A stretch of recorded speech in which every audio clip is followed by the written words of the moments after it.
bootleggers didn't realize that Marvel movies have a post-credit scene. Like it cut off during the credits. Can you check your phone real quick?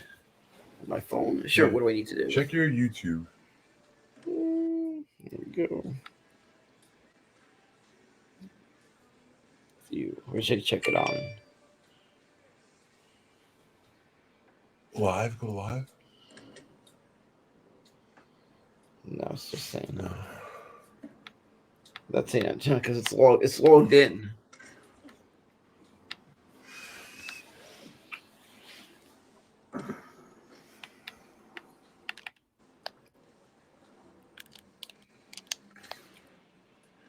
Oh, here we go. Okay. Okay.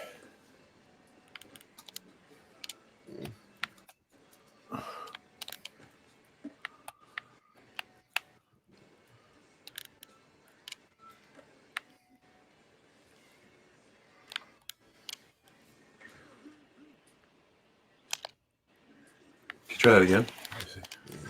Let's see, here we go. YouTube.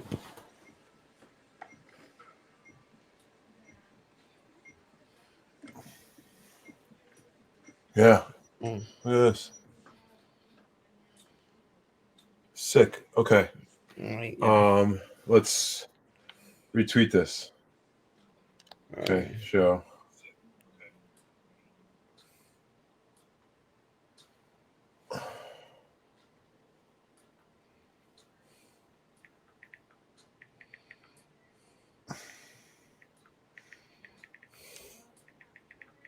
All right, keep playing.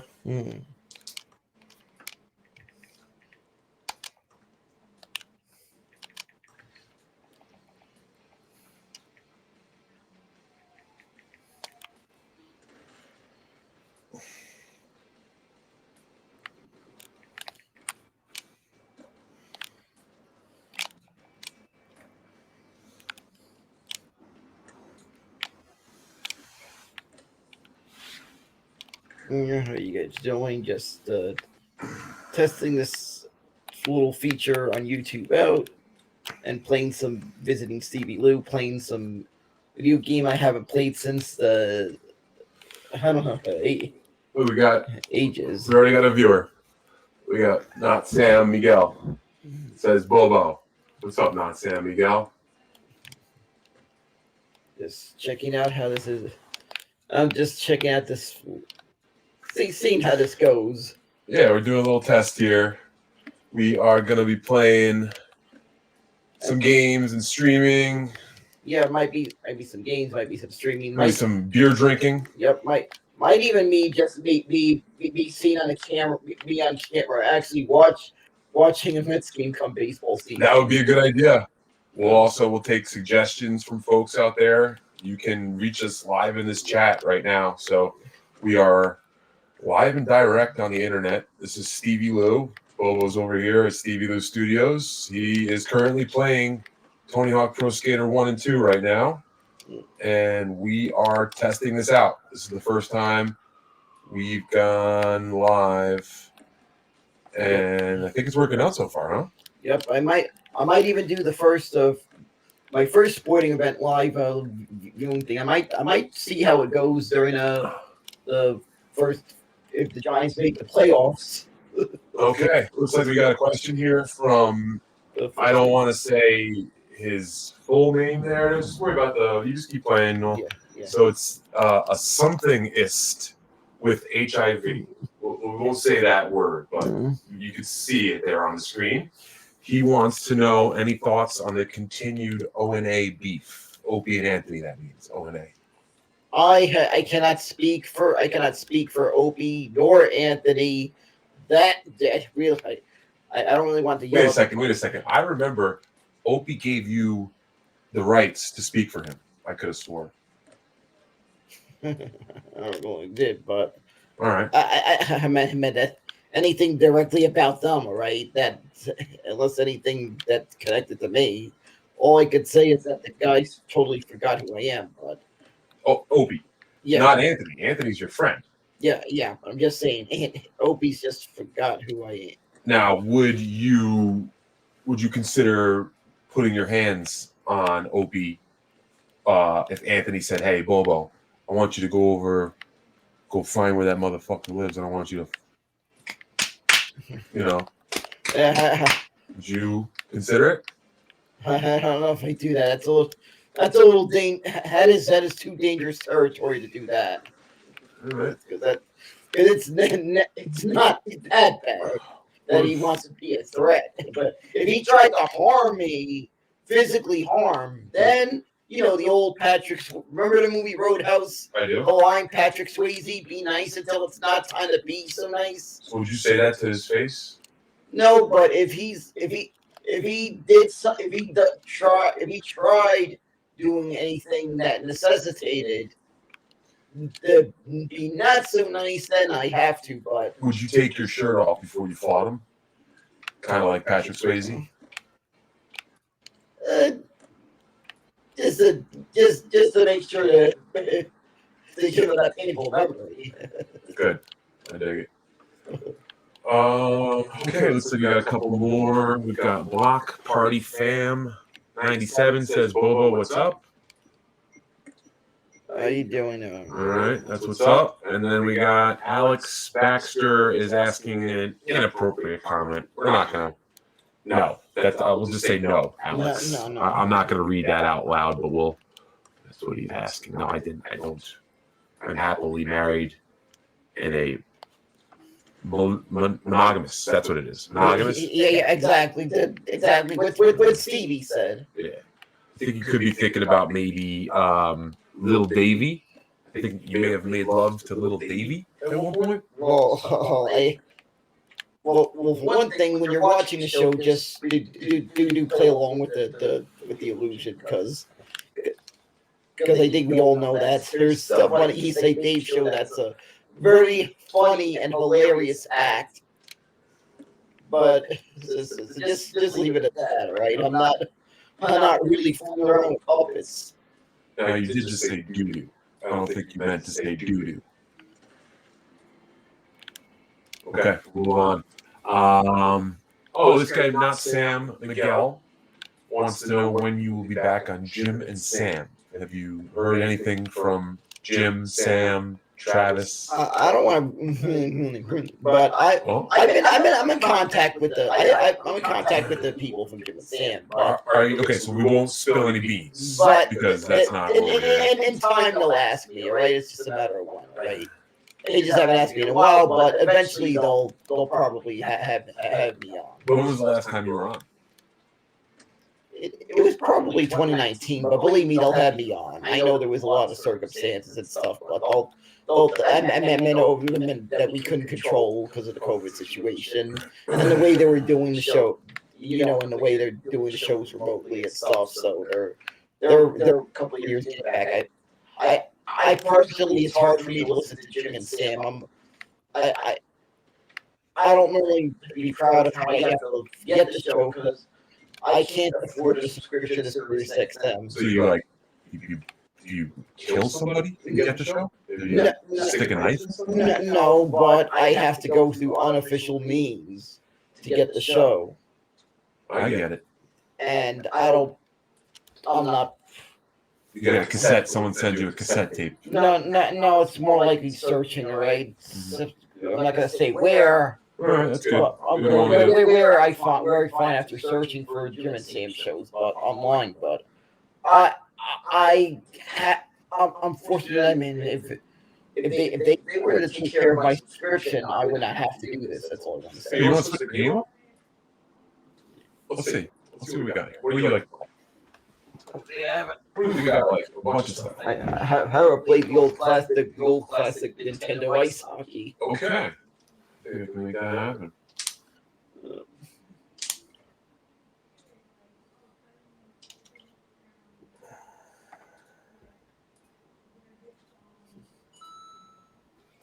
Let's see what else. Bobo, do you do any impressions? Block Party fan wants to. Well, I got some good impressions. You might. I'm not really this skilled impressionist. I mean, that's more. I mean, it's more Anthony Cumia territory. But there are some I could do. Like here's one. I got a green on my house. Oh. I had to do that. This one I had to specially do today because the man behind that classic O&A clip you all know and love, he retired. He retired today. And I figured I had to acknowledge the guy. It's like the guy's been around. Yeah, you mentioned to me today that Scott Shannon used to work for E-Rock used to work with Scott Shannon. What's up? Oh, start, I think here. There you go. Where's the select start here? There you go. Yeah, you might have to use the AB on this one. What I found out today is that Bobo is a push button presser. So I don't know if you folks can see this here, but he doesn't hold his fingers traditionally under the controller and use his thumb like he would be doing Yeah, here. I'm trying to figure that because I don't own a Switch, and usually I know that the controller is like. Oh, hold on, wait, hold the phone. Let me show you what I have here. I played this game on the NES back in the day. I just so happened. Ah, shit. Okay. But what I was saying about Scott Shannon is there's a video Scott Shannon posted on his Instagram, and I'm sure as you've seen mentioned on Opie and Anthony, E-Rock worked for Scott Shannon years ago, and E-Rock was in the audience as seen in that video watching, I guess, visiting Scott Shannon on his last show. I saw E-Rock in the background. There we go. Okay. So what we're going to do here is we are going to put you in the traditional old school NES controller. So you can go and hit that again. Hit close. Go down. Here, let me take this here. Sorry. Oh, I'm sorry. I'm in the wrong spot there. There you go. Okay. Looks like you know what to do from here. Okay, looks like Skip Dabbleman. Give a shout out to Skip. Looks like he knows this game here. This is the original NES. See, it's been a while since they played the controller. Start. Where's the start? You gotta go with it. Right now, you can change the size of your players. There you go. Oh, yeah. Oh, here we go.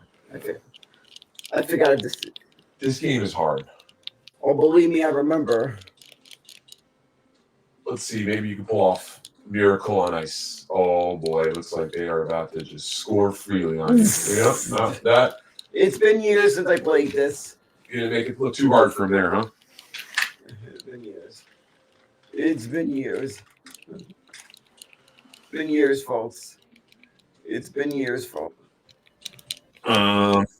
Yeah, you could unlock different size players there. I guess I'd be a skinny player. You'd be a medium player, and then E-Rock would be that big fat guy there, right?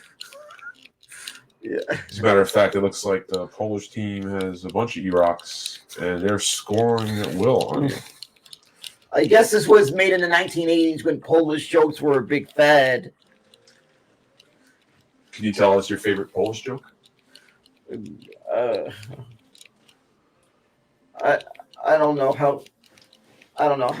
how many Polish does it take to does it take to hire a horrible aluminum set house renovation company? Are you sure you're not Polish? The way you told that joke, that came off a little.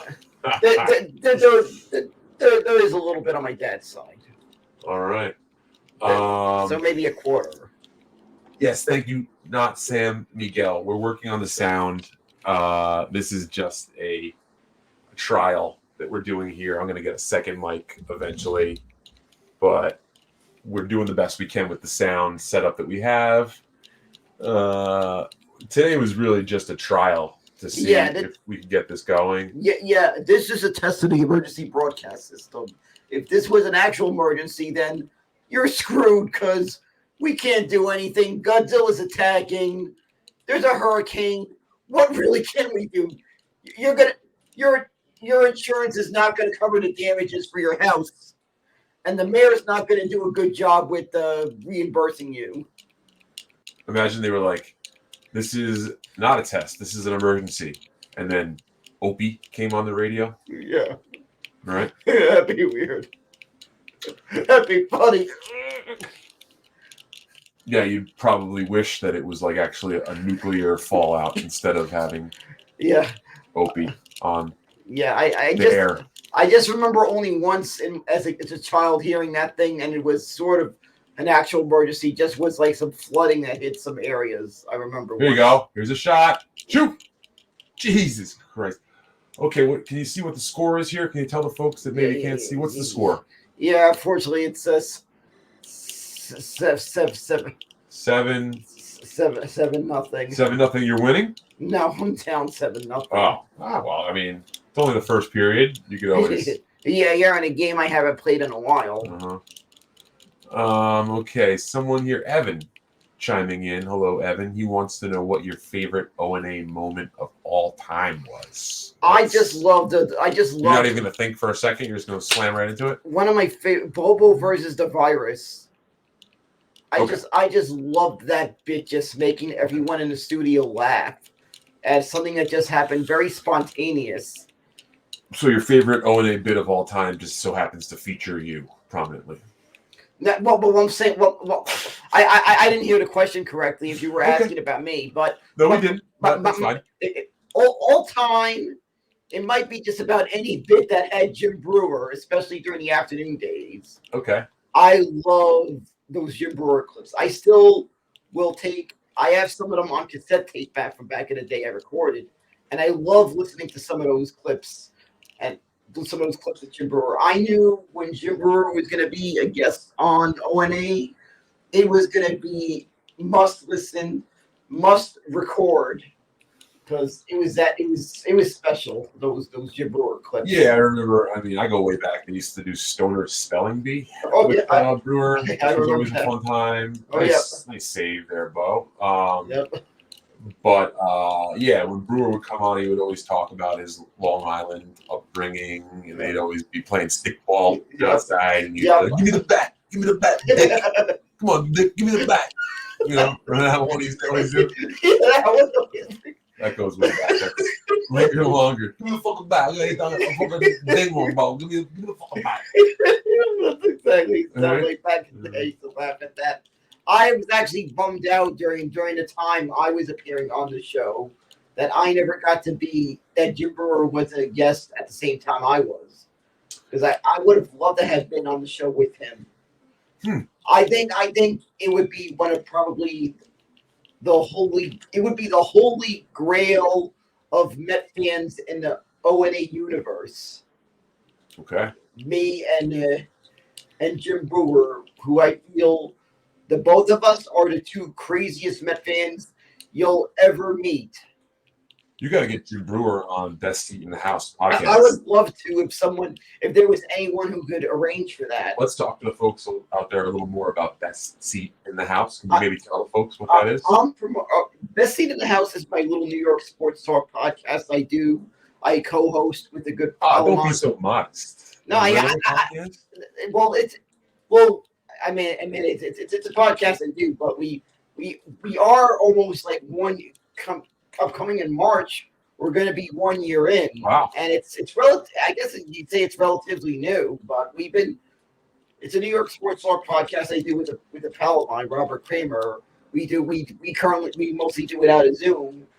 I'm out where I am in Queens, and he's out where he does it out where my friend lives out in Long Island. Great guy, Robert Kramer. Yeah, Robert Kramer he's a great guy. We actually have gone to a number of Met games together. We've gone to some Ranger games together. Great guy, and it's been great so far. We've already had one. We've already had Kevin Knight as a guest, who's a wrestler you may have seen on the Eastside Dave show many times. Oh yeah, shout out to the Eastside Dave show, which is now called the Davey Mac Sports Program, which is on YouTube on Eastside Dave's on YouTube what day? On Monday live. At what time? Usually around 5 o'clock. I think it's a little later than that, but just follow Eastside Dave on YouTube and social media. Yeah, I personally, I don't know why. I guess maybe it's just being nostalgic. I love watching it on a Tuesday. Can you also make sure can you tell Big A that I didn't tell you to say that? And by the way, Big A, no one told me to say that. Would Big A show up on here or no? I mean, if he is, there could be a problem. No one told me to say no. There's not going to be any problem, but no one told me to say that. But I Um, do like being nostalgic and listening to it, watching it on a Tuesday. okay, we got another good question here from Dom. Dom Zulanges. That looks Polish. And just to update on the folks at home, looks like Bobo is currently down 16-0 in ice hockey, but that's okay. You can always come back. I don't know why these replicas of the NES controller feel more stiffer than the old one. I don't know. They just feel different than the original. Really? I don't know why. It's just something. But I think this would probably, once I got the hang of these controllers, I'd be like, all of a sudden. You know, the trick is just spit on the controller a little bit. Just give a few spits on my controller, and then you use it. That's the old trick. No, don't do that. No. All right, so let's get to Don. Don wants to know, this is a great question. The Giants, are they going to win this weekend? I have a feeling they're going to win they're going to beat the Redskins. Whoa, we're going to get canceled real quick. You keep using that sort of language. I'm sorry. The fans of that team still call them by their old names. I mean, you can't help stupid now, can you? Yeah. I mean, I've known it as that. I've called Cleveland by its old name for the baseball team because they're linked to my favorite baseball movie, Major League. Yeah. Plus that, you still see YouTubers still wearing the old hats still. They should have really renamed them to the Cleveland Psycho Loser Comedians, because there seem to be a lot of psychopath loser comedians that come out of the Akron, Ohio, and Cleveland area. I just happened to pick that up on my own. I noticed. So you think so? With Washington coming off the bye, you think they'll be well rested? I think they might be. I mean, this is a division rivalry. I think they might be rusted. We played them close, so I feel hopefully this time we'll actually win it and not end in a tie. That I didn't know whether I wanted to smash my remote or not after that game at a tie. Because I hadn't. That guy just scored from center ice. Because I hadn't seen a Giants game end in a tie since I was a teenager. That's how far back. Yeah, that's tough. Tough tie there. Let's see. We're trying to move through these comments. Not Sam again. Miguel is asking, are the Mets better than the Dodgers this season? Now, let me guess. You're going to say yes. Yeah, I definitely feel so. The team has a lot of depth, and I feel we may have lost an elite pitcher by the name of, I'm not going to mention Mr. who's on the Mr. DG, right? JDG. Well, whatever. He's on the Charger list. The way he left us, not wanting to come back, like he clearly didn't want to. He freaking just bolted. He didn't even want to stick around. He didn't even second guess it. And that guy is just on the Charger list. And I have to say that we got a guy that definitely wanted to come here. That knew Steve Cohen was not going to be playing in the games, with making the team a winner. And that guy's name is Justin Verlander, or as some people that most of nobody got it. Here we go. We got a brawl. We got a fight going. Yep. This is the best part here. Yep. Gotta love old school NES hockey fights. We got a Donnybrook on the ice. It looks like we missed one there where someone was asking about Lady Di. And at this time, we don't really have much information about Lady Di besides that she's in some sort of hospice professional care because she's in a bad way physically. I'll just leave it at that, from what I understand. So she's being taken care of, and we believe that she will be taken care of as she, continues to hopefully live out her life in some sort of peace. Did Marion pass away? I don't recall if she did or not. I might be a little bit behind, but I don't remember what happened to Lady Marion because those two were two peas in a pod. Yeah. I know we do see Stalker Patty a couple times a year. I feel. I see her a lot, and I hear from her a lot on social media. She's still around in the public eye, and she's still doing good. And she's still a virgin. But she's living. But I feel like she's. But can you confirm that she's still a virgin? that's sometimes something that I don't really know for sure. You can check next time. I You don't know, know about that, but you just take your hand, you slide it right in there, you root around a little bit, and you get a feel for the situation. but the soccer Patty's living her best life though. Yes, absolutely. I believe working at Starbucks. She actually is retired from Starbucks. Ah, well, She's mentioned it on social media. I know they usually give good severance and retirement package there. And, Yeah, but I know she's been taking part in some like local 5Ks. I've been seeing a lot on I don't know if you've been following her on social media. She posts pictures of her taking part in 5Ks. looks like we got a local, or maybe he was visiting in town, but Aunt D36, he says that Bobo, I met you in the subway once. You were coming home from a Mets game, and I was coming home from work. You were very loud and gave me a Kumi. Oh, sorry. You were very kind and gave me a Kumi show sticker. You also talked about dick pills loudly. Do you remember that situation? I didn't talk about dick pills, but I mean, maybe you were just joshing around about dick pills. I'm not saying that you need dick pills or you use dick pills, but I may have been joking about a sponsor. Like, hey, what was that sponsor that used to have the horny goat weed? Remember that? What was that? I don't know. I just been joking about saying how I think I was saying that I would take any sponsor by the best seat in that any sponsor that offers a sponsor best seat in the house, even those weird dick pill companies that they so maybe you were having a conversation with this guy in the subway and he's asking you how best seat in the house is going. But actually, I don't think I may have not. It may have not started yet, but I was maybe mentioning that. You do a hypothetical. So this guy comes on and he's like, "Hey, Bo, what's going on with blah blah blah? What's going on with best seat in the house?" And then you just stand up in your seat and you go, "If anyone here is a dick pill sponsor, I could use your help. My name is Daniel Bobo Curlin. I have a podcast. Thank you." Maybe that happened.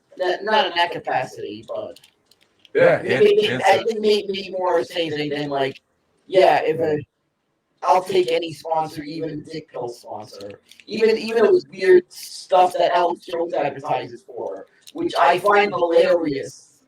I just wish I could find on YouTube. Just that Alex Jones guy, he's really funny, man. Yeah, that he made. Oh, that was a good one. Well, I'm not gonna sorry.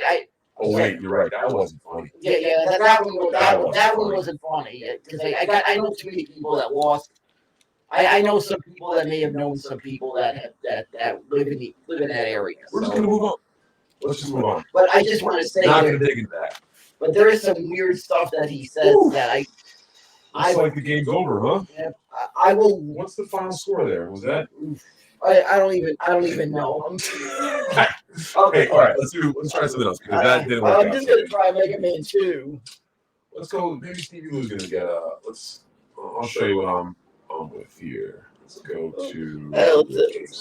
Let's see Stevie Lou give it a go. Okay, let's see. I got a couple questions here. Someone goes 29-0 close.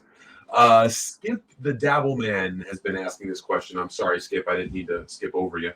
Get it? What happened with your beef with Ira the Weatherman? There was no beef. There was just some, there was just some hilarious, funny stuff that he was saying. That's all you need to know. All right, so this is Stevie Lou here going through trying to do a little speed run. Mario Speedo. This is my channel here. Yeah, I used to remember where all those warps were back in the day. I don't know, and it took months to figure out all those warps. Remember those days? Oh, I got it all down pat, my boy. Damn, I don't have my groove just yet. Give me a sec. I even knew about the minus world. Oh yeah. Oh yeah. I was like, okay, let's see if I can get the here's the big one. Boom. See, this is how you get the fireworks. Now watch. I just pulled. Okay, what else we got here? Let's see. Can you say happy birthday? Okay, to Nick G. Don't say his last name, but you see this bottom there. He wants you to say happy birthday to his son. His son is named Nicholas All right. Gurr. So say Nicholas Gurr. Happy birthday, Nicholas Gurr. Because he wanted you to say his short name, but we don't know the guy that well. Yeah. You know? We Yeah, use yeah. the proper names around here until we get to meet you in person. Yeah, exactly. And I'm just really doing this as a test run, but I was gonna say, If you want, next week when we have this up and running, we'll have super chats. Super chats going? Super chats. So if you do want us to maybe say happy birthday to your son Nick next week, that might cost you $20, but we'll do it. Yeah. I'll do it. Yeah, all right, yeah. Bobo wants to be able to afford afford maybe some traveling. He wants to afford a Ford. He wants to buy a Ford F-150. And maybe do some road trips in it. There we go. And maybe be able to afford some international travels as well. Where do you want to go? Amsterdam? For Well, the red light district? I've always had my eye on one of these days visiting Japan. I hear that I'm big in Japan. yeah. I hear actually Stevie Lou would have trouble. The ceilings would probably be very low in a hotel room. I hear because they built. I read that they built everything based on the average height. Size? No, the average height of a person in that country. I was gonna say my dating life would be a mess if I were single living in Japan. I'd just be leaving these women in just bloody messes, you know. Yeah, but yeah, basically the average height of a person of a person in Japan. They build a lot of buildings based on that. So I've seen travel videos say how some hotel rooms might be the ceilings might be lower than what we're used to in America. Let's put it this way. I can only imagine what that must have been like during the times Matt Iceman went to Japan, trying to duck down on the ceiling. This is a great question here from Pat. See what that says there? Yeah. Do you miss Eastside Dave? I definitely miss Eastside Dave. I still see him when we've done the shows remotely, the Davey Max Sports program. But I definitely miss all those fun memories we had in person. I met those fun memories of that show in person. It was one of the great things that I'm glad to be able to say I was a part of. It's like, how do I say, like, try to imagine a band that was great when they were around, but when after their time. It was like the Beatles. The Beatles are very similar. Yeah, exactly. It was like that. Like it was just like the Beatles. Yeah, like it was like being alive when the Beatles were around. That I'm lucky to really have been experienced it when it was around. Right. So we got to see the Beatles at Shea Stadium in '69 because we were there live when Eastside Dave did his Star Wars spectacular. As a matter of fact, you played C-3PO. Actually, I played R2D2. Sorry, I just did a bunch of cheesy beat imitations, like. Do you remember who put you in that costume? I remember you helped a little bit. Yeah, you helped a little bit with that thing and a little flashlight thing. I have to admit, I would have loved to have seen Dave do the whole original trilogy. I actually had proposed the idea if we did the whole original trilogy to have Mr. Malunigan play the main Ewok. Right, and we had talked about that. The reason why that never happened was there was a reason behind that, at least that I can tell, was that we figured out that Star Wars was an easy film to recreate. The New Hope was an easy film to recreate, where Empire Strikes Back or forget it, with Jedi, we would have been, no way we would have been able to recreate all that. There's more characters, there's more backgrounds, there's more. Oh, believe me, I know.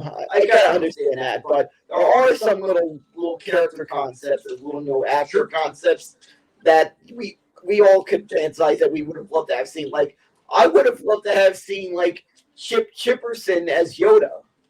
Yeah. Hey, listen. Yeah, I think that it's not the end. It's not the discussion isn't over. If Eastside Dave could potentially do another movie parody, I don't think anything's coming down the line anytime soon. But I think that it would be silly to say that'll never happen again because we had so much fun with that. Yeah.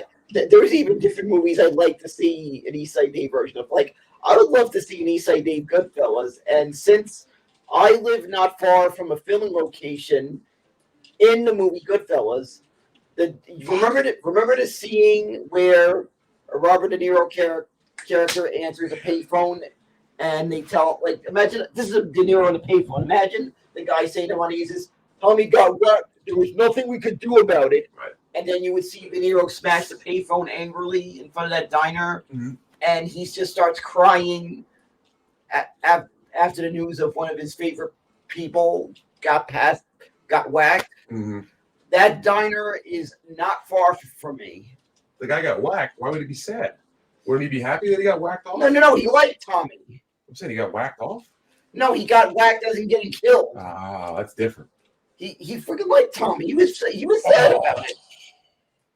And he was smashing a payphone angrily. And that diner is not far from me. It's unfortunately not active. The diner is abandoned because it closed. This is an interesting question. It closed due to a kitchen fire. How did you find out that Pat from Moonaki had passed away the other day? How did you get that news? I saw someone was talking about it on Twitter, on social media. Did you spend a lot of time with Pat at all? Were you ever? Well, I did spend a lot of time when I was around various O&A events that he was at. Sure. I have only been a part of the Opening at the Universe since somewhere late 2008. Right.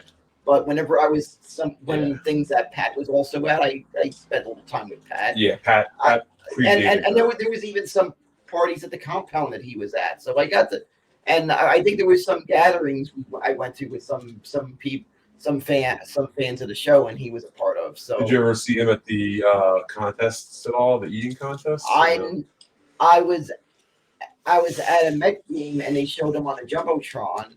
When it was I think a qualifier for the hot dog eating contest. Nice. But I never got to see the hot dog eating contest when he was in the actual one, because it's difficult to get a spot. You're standing up for hours at that hot dog eating contest. And I don't know anyone that could pull. I don't know anyone that could pull any strings to get me like a good spot without having to wait for camp out for hours to get a good spot. But as a matter of fact, the only time I saw the hot dog eating contest in 2021, after they brought it back after 1 year of the thing being after the hot dog eating contest when it was done remotely, they did it in person, but for some reason DeBozio wanted at that time, because it was still like sort of they were coming back from the whole lockdown thing. They were doing it under a controlled crowd, so instead of doing it in front of Nathan's that year at 21, they did it at Maimonides ballpark, which is where the Brooklyn Cyclones, the single A affiliate of the Mets, play at. They were over Coney Island, not far from Nathan's. They held the event there, and since there were seats, I actually maybe have posted some pictures from what it looked like from my seat when I attended the event. Very nice. Because it was like kind of like there was like cameras all over the place, and it was like there was like some cameras, and it was like it was like a certain seats that were a good spot to sit there in the stadium. This is a minor league ballpark. Try to imagine like at a minor league ballpark. That's where they held the hot dog eating contest in 2021. Thinking that's Brandon Bolton. I think I know Brandon, and yes, we moved on from Tony Hawk. We can go back to it. We're having some fun with some classic NES. Yeah, exactly. I kind of always I'm at one of these days pick up a Switch mainly for some Nintendo exclusives, because I've done that before with some systems. Like I use a lot of right now I'm on the last level. I think I'm going to take this down on one go. This is definitely one of the hardest levels, I feel. Yep, exactly. He's at another castle. Yes, I'm at the final castle. Or as they call it, another castle. It's really crucial in this to have fire, and, to have your flower and fire. If you remember this game back in the day, you know why I called this castle another castle. You know, Linger Longer, remember the day but our princess is another castle? Yes. Well, that's the another castle that Toad was talking about. Right. We're here. Now, how are these fireballs underwater? Can anybody tell me how this works out? I have no idea. Oh, baby, that was close. I have no idea. It was Mushroom Kingdom logic, but Do you think maybe That don't make no maybe sense. they're tripping? Okay, now I got it in the bag here because I could basically Yeah, sell it. maybe there was something in the pasta sauce scenario with eating. If I lose this year, I have literally no soul like a Canadian. Here, watch this fucking pepper him with fireballs. Yeah, back then Bowser was called King, supposedly called King Well, he's Koopa. King Pussy because I just wrecked his fucking ass, Bowser. Yeah. Take it down, bitch. Yep. That's how we do things around here. We fuck shit up, bro. We run shit. We fuck shit up. We just fucked up Bowser in his ass. It is ass. Okay? All right? I'm gonna tell you one thing, Bowser. I'm gonna have sex with your wife, Bowser. And those aren't your kids, Bowser. Yeah, Okay? that's right. And cue the 80s power ballad. Because this is 1980s. 80s movie ending. You got the 80s power That's ballad. my buddy Brandon Bolton. How are you? That's my buddy Brandon from very talented bass player. Let's go back to Tony Hawk. The folks are asking for Tony Hawk. This is what I'm going to do. I want to make sure that the phone that's playing the game is charging. I'm going to get some beer. You want a beer? Yeah, definitely got me a bit. Let's turn this motherfucker up and get some beer in the house. But by the way, I understand there's someone that's a bassist. I'm always questioning this. There's a band that I'm a fan. I'm a big fan of this band ever since like a little bit, a couple of months before the 2020 lockdown happened. I discovered thanks to a Twitter friend talking about this rock band from Japan called Bandmate. They're very talented group of ladies from Japan. They're very talented rockers. I got to see them live a couple of months ago at Irving Plaza. I noticed how the bassist, her name is Misa, very talented bassist. Say And their name again to the folks out there. the bassist, her name is Misa, I believe, if I pronounce the name right. No, what's the band called? The band is called Bandmate. The reason, and there's actually a reason why they wear maid outfits when they perform. The founding the members who kind of formed the band, her name is Miku.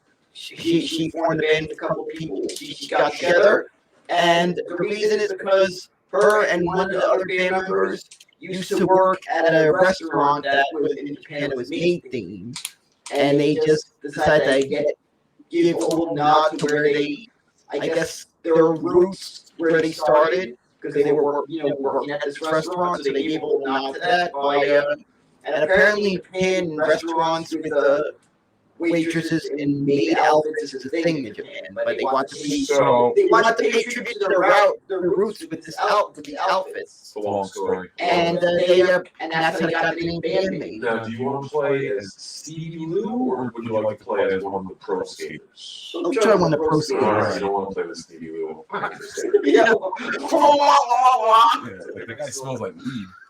Why does Stevie Lou Tony Hawk players have weed coming off the whole time? Keeps dropping that and kind of falls.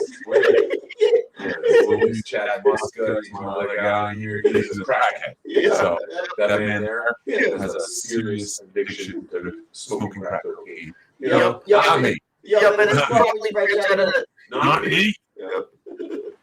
But I think they kind of led into the 90s because this game was in the 90s back in the day. Look, he's got full stats. Do you see that? Yeah. I've completed the game now. Look, if you check this out, look, I've gotten 100% progress on Tony Hawk 1, 100% progress on Tony Hawk 2. That's with Chad Muska. And then, on top of that, oops, how does this change here? Nope. There you go. Then, with any skater, which I did with Stevie Lou, I also got 100%. I've been insanely playing this game a lot lately, and it's a lot of fun. So let's get you Chad Muska. Although, you know what? I don't like that name, Chad. Okay. No comment. I like it. Let's get you in Skate Heaven. Have you ever played Skate Heaven? Yeah, never. It's fucking amazing. It's where it's at. All right. I'm going to put Bobo in charge here. I'm going to go get the beer. I'm going to get my cord to charge the phone. People are texting you here. My bad. Hold on. That's my bad. Like this. Again, this is a very rude amenity set up here right now. Yeah. Right.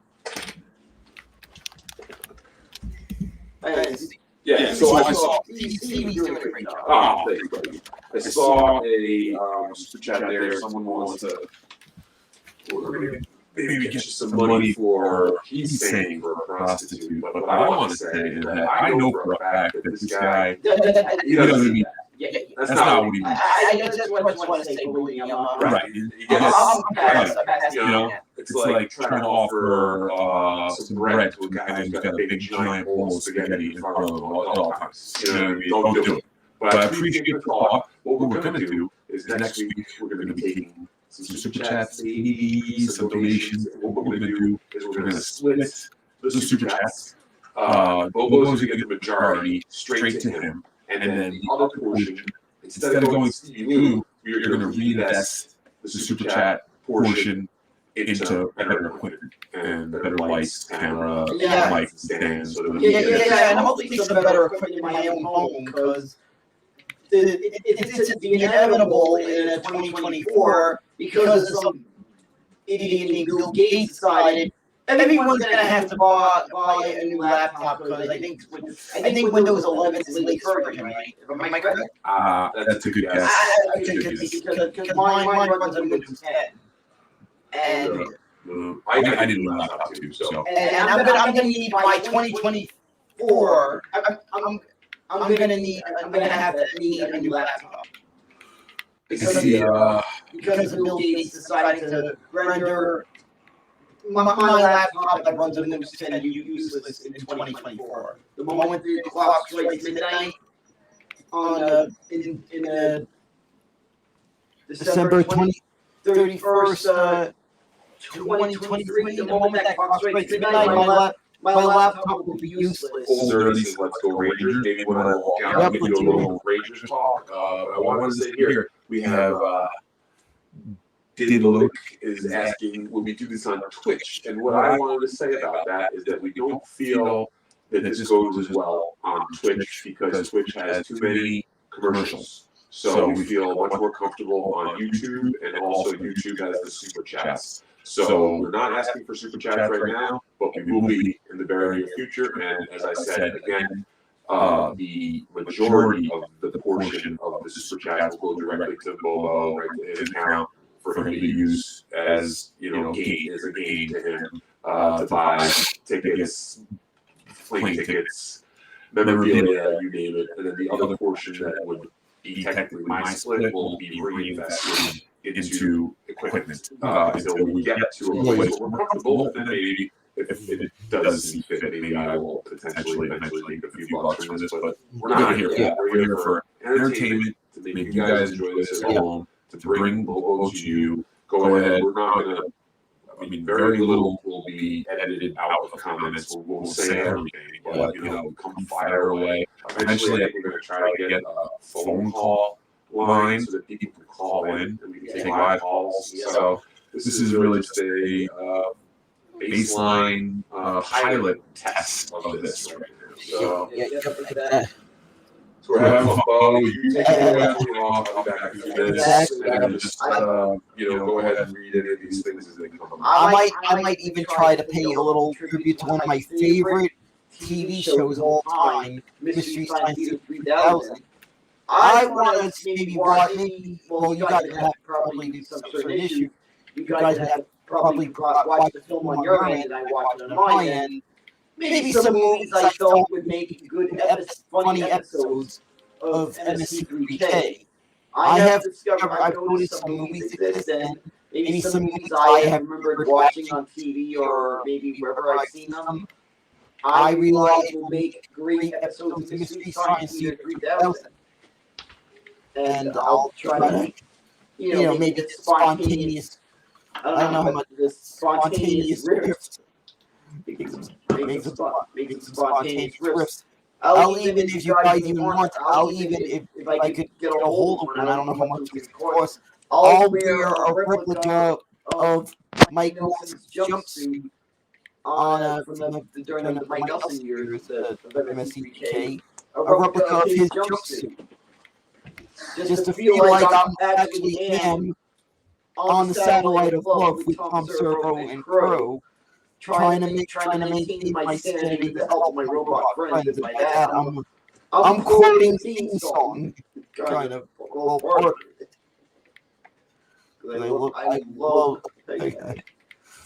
I just know that MST3K, one of the things I go to whenever I need a good laugh, there are many things. One of those things I know never fails is a random episode of Mystery Science Theater 3000. Yeah, I'm sorry about the echo. A little bit on the end. This is just a test run. I don't even think I'm saving this because I'm just doing this as a test run. I don't think I'm saving this broadcast. But I want to say that what I was saying is that a random MST3K episode always never fails when I need a good laugh. I'll put a random episode. I'm actually going to be watching a random. I'm going to be watching a random episode when I get home. I'm going to be watching this episode titled "The Castle of Fu Manchu." Maybe one of the worst movies they ever used for an MST3K episode. I think maybe one of the worst, maybe the classic "Manos, the Hands of Fate." Hey Stevie, we got any headphones? Because people were saying they need to wear headphones. Apparently, chat.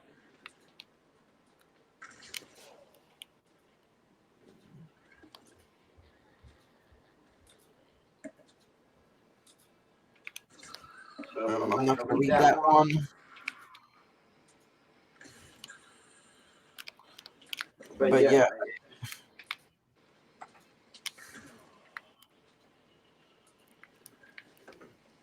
Of course, Manos, the Hands of Fate is one of my favorite MST3K episodes. And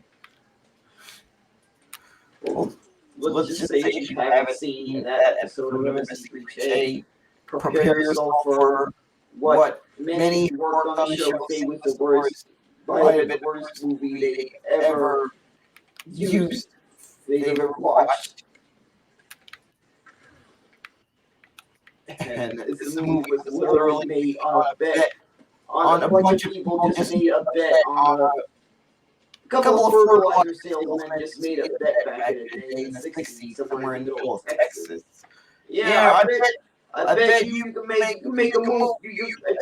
I want to place a bet that you can pull off making a movie that's get it released and get it shown in theaters, no matter how bad or good the movie is. And I think the other fertilizer salesman was like, "It's on. I'll make a movie. I can't say it's gonna be good, but I'll get it released. I'll get it shown in theaters. I'll make a movie."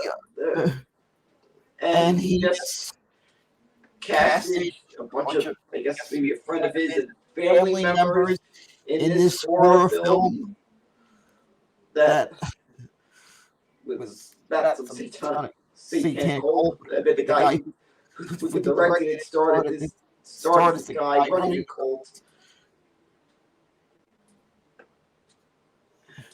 We're working on it. I said this is a test run. I did tell you guys. If anyone you work up planning, this is a test run. So we'll have it set up better.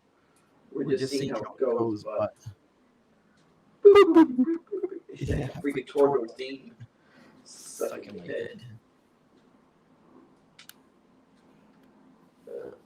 How did I get to the Yankee Peter? I'm gonna stand. Alright, so I'm just gonna do this one. Nobody.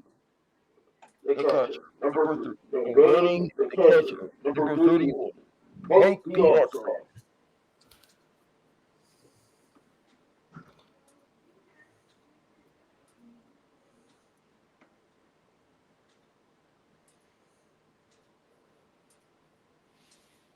That's my question.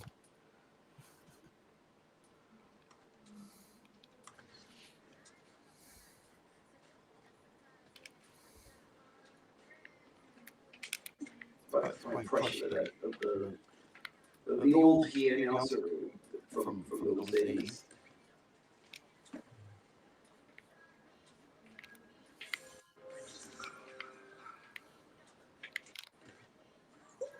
my impression of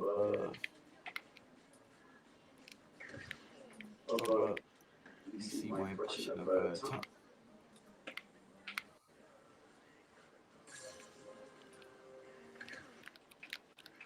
Trying to see what impression I could do. I could only do this. I'll do this one. Oh, get you still!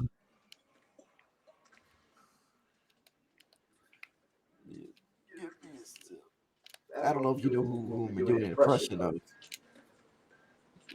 Or I'll do this one of Christopher Bad Dog Russo. Get down!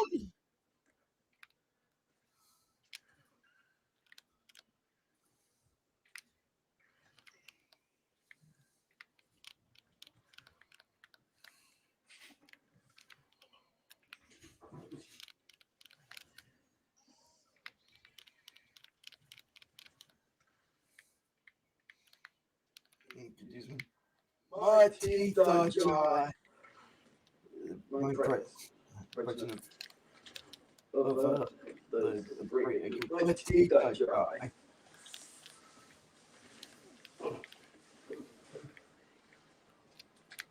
Yeah, you see that like Burning Ember song? So you keeping it going? You've been talking to the folks? I'll actually say I once did too. Oh, okay. On an airplane, I once messed with the person that was serving the drinks. Oh, okay. I know what's happening. Thank you very much to did like I know exactly what we're doing here. Maybe let's give us 1 second here. Actually, okay. There we go. Okay. Yeah. Shit. I think that's going to take care of our double echo noise because I am doing this real simple, like currently.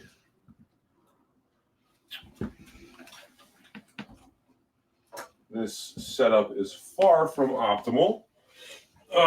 If you guys are still with us out there, can you let me know if that audio has now gone back to just one feed? And if not, I maybe fuck something else up. But Bobo, keep talking, keep going. Let's try to pick up on some. I'll say a little something I thought was funny to do once on a flight. I thought it was funny to mess with the person handing the drinks by ordering my drink as Edgar in Edgar's voice. Like I just did an impression. Hey, look, and it looks like our audio issues are fixed. So in celebration, let's have a beer.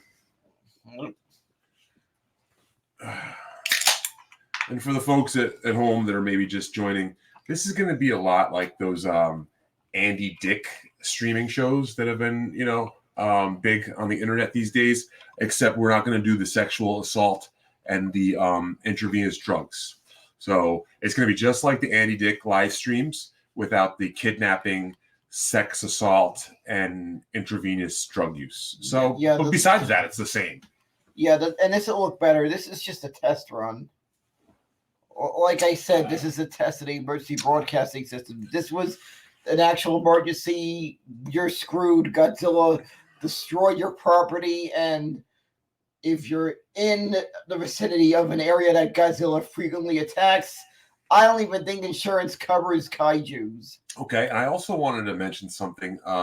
Earlier in the broadcast, I may have made an insensitive comment referencing one Eric Nagel from the It's Eric Nagel show on what is that on what is the radio station, the radio channel that they're all on? Westwood One, yes. So I may have insensitively referred to Eric Nagel as one of the larger players on the NES ice hockey game. Yeah, I apologize if you said that. I'm going to apologize right now. I wanted to just say that. That was me, and I just wanted to take responsibility for my words, and I realized that words can hurt.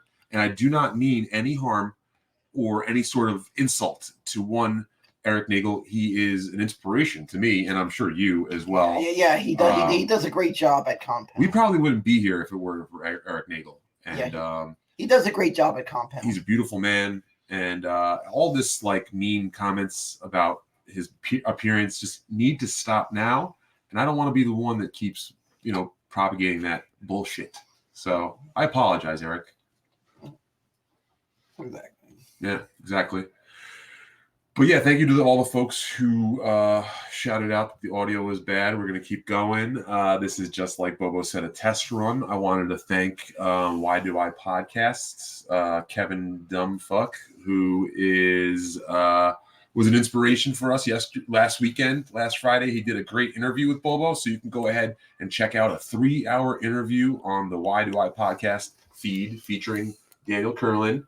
And in the meantime, it looks like maybe Fridays could be an opportunity for Bobo and I to stream live. We're going to try to work this video component in.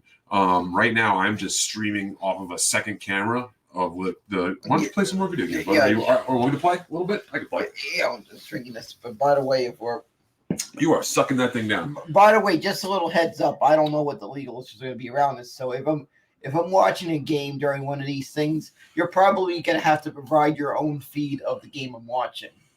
Yeah, we'll figure out a way to work around the copyright issues. I would like to get like one of those video cards that will stream the actual footage from the game right to the stream instead of us having to do this little, jerry rig that we got here. But this is how we do it, baby. This is Stevie Lou playing now. All right, there we go. Let's fuck it up.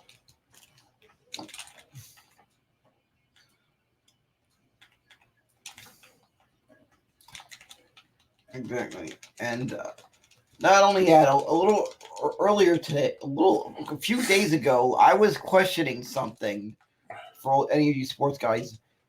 All you hockey fans know about the little event that's the NHL does yearly, the NHL Winter Classic. I was feeling they messed up the decision on the matchup for the NHL Winter Classic. The Bruins, I believe, are hosting the Winter Classic in a Fenway, the outdoor hockey game, and the visiting team is the Pittsburgh Penguins. And I thought the NHL screwed that one up because that should have been a Bruins Rangers matchup in the Fenway. That would have been a perfect for an outdoor hockey game, old school, original 6 matchup, old rivalry. And I was wondering why they didn't do that. Apparently, I gotta give a big thanks to one of my friends in the Boston area who pointed out to me that apparently the owner of the Red Sox has part ownership of the Pittsburgh Penguins. John Henry? Yeah, I think you could confirm that. Well, yeah, I know that they are like the Red Sox sports media group. They own one of Liverpool, one of the MLS, not MLS. I think they're one of the English Premier League soccer. Yeah, so they are in the sports owning. Yeah, I know. I always thought the Pittsburgh. Oh, okay. I was thinking of the Steelers because the Steelers were the Rooney family, right? Yeah, the Rooney family, but yeah, friends with the Giants, right? Wellington Mariner. Yep, exactly.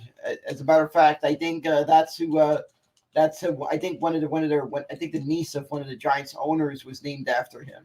Rooney Mara, who is a actress. That's correct. Yeah, wow, look at Bobo. Yep. Who, by the way, is one of the few people that could say she's because of her relationship to the Mara family, she's got a Super Bowl ring and an Oscar nomination. How many people could say that? And a really tight snatch. But believe me, if you've seen them, but that was no body double. Remember how I was saying on Chip Chipperson, real or body double? Girl in dragon tattoo, I believe just based on what I've seen in the movie, what I looked for, I believe that was not a body double. That was Rooney Mara nude. I just have this weird superpower of looking at a movie that a female appeared nude in, an actress, and being able to tell if it was the real actress or a body double. Name the movie, and I could tell you. Name the actress and the movie. And if I've seen the movie, of course, more importantly, I've had to have seen the movie, I might be able to tell you for sure if it was a real person or a body double. Try it right now. Name a random This An is a good actress. game. I like this. Name an try it yourself, Stevie. Oh, me. Try to start it to show people how this works over here. Okay. Think of a movie that an actress okay. appeared nude in. The actress in the movie. Okay, so Salma Hayek. Right. Dusk Till Dawn. Real. Ooh, man. Thank goodness, because I spilled a lot of nut bean to that scene. And if I was just doing it to a fake, I'd feel mortified. Yeah. There is some I could even tell that was fake. Okay, I got one here from Old Nerdy. He wants to know Phoebe Cates from Fast Times at Ridgemont High. Real and spectacular, to quote Seinfeld episode. There you go. Obnoxious John says that Tony Hawk 3. Was Tony Hawk 3 real nudity or fake? I don't remember. Oh, no, he's talking about the game. I'm sorry. I got confused. That's my bad. We're playing Tony Hawk 1 and 2, the remix. This one, I don't have to stand too close to the... maybe we'll get this closer for you. Lena Headey, Game of Thrones. I'm guessing if you're talking about that scene where she's walking around in a nude when they're yelling out, shame, shame. I believe that was real. My memories of that scene, that was real. Because I look for certain things in those nude scenes, like faces usually kind of give it away. You could tell when there's a body double, usually when they hide the face. Okay, so I want to... I see that we have Vinyl Solution keeps trying to ask about your dogs. So now this is something that's going to come up, I feel, in these chats, which it's a clear troll attempt. But and Mr. Malonigan is doing good. Great. That's all we'll say. And maybe we'll say that Rosie Shea is probably doing awesome in heaven right now. Yeah, in the afterlife. I'm hoping she's getting along very well with my father, and she might have met Patrice O'Neill. I don't think they let those kind of people into heaven.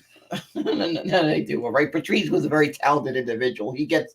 That being said, the diabetes. Hey, it doesn't matter, right? Patrice, wait a minute, right? I'm actually pretty sure my dad is probably getting along with Patrice. My dad died when I was very little, but I just have a feeling my dad would have loved Patrice if he was alive today. So we're not going to entertain too many of those comments. You can go ahead and leave those comments in the thread, and we just may not get to them. So no offense if we don't read multiple comments about the dogs. Everybody does love those dogs, so I know that hopefully it's coming from a place of love and not a troll. But anyway, let's keep on going there. I know someone actually asked a great question. I'll go back. Growing Pains wanted to know, what was the coolest thing about Eastside Dave that people don't know about? And maybe just keep in mind that you don't want to release anything that's... I don't really know of anything really secret, because I feel you really got to know how very nice and how just a class act of an individual Eastside Dave is.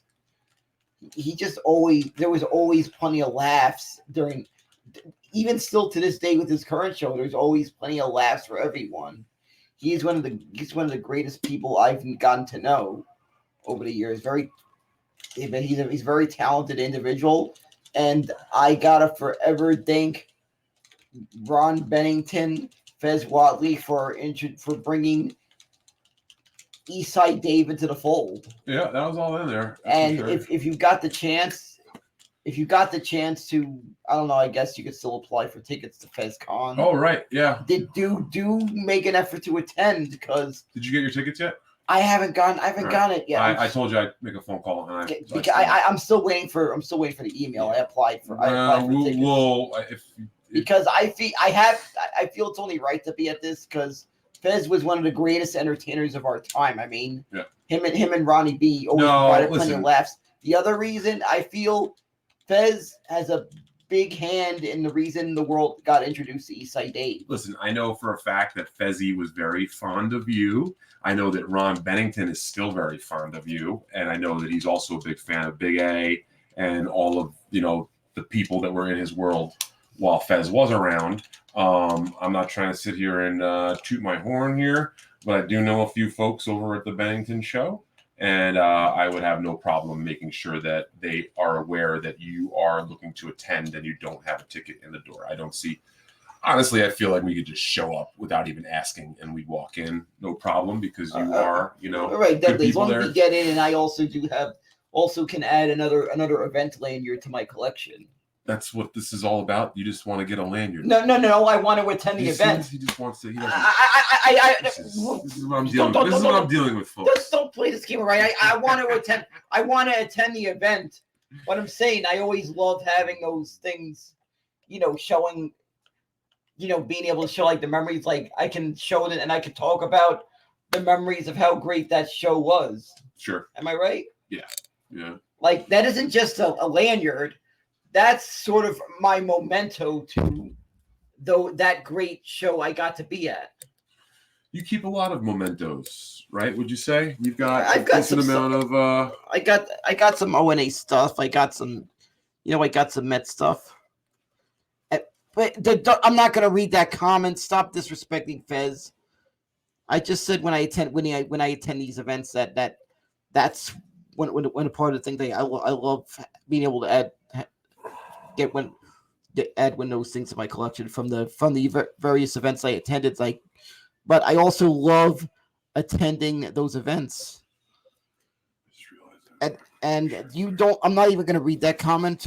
For one thing, you're commenting on something that you actually can't buy a ticket to. Right, well, forget that. We won't entertain the trolls here. I see there's a lot of good fans here, so I appreciate all the folks that are here to have a good time. You got 15 people watching you live right now. You've been going for an hour. It's not bad for something. I'm just test running this. We're new at this, but we're gonna keep rocking. Yeah.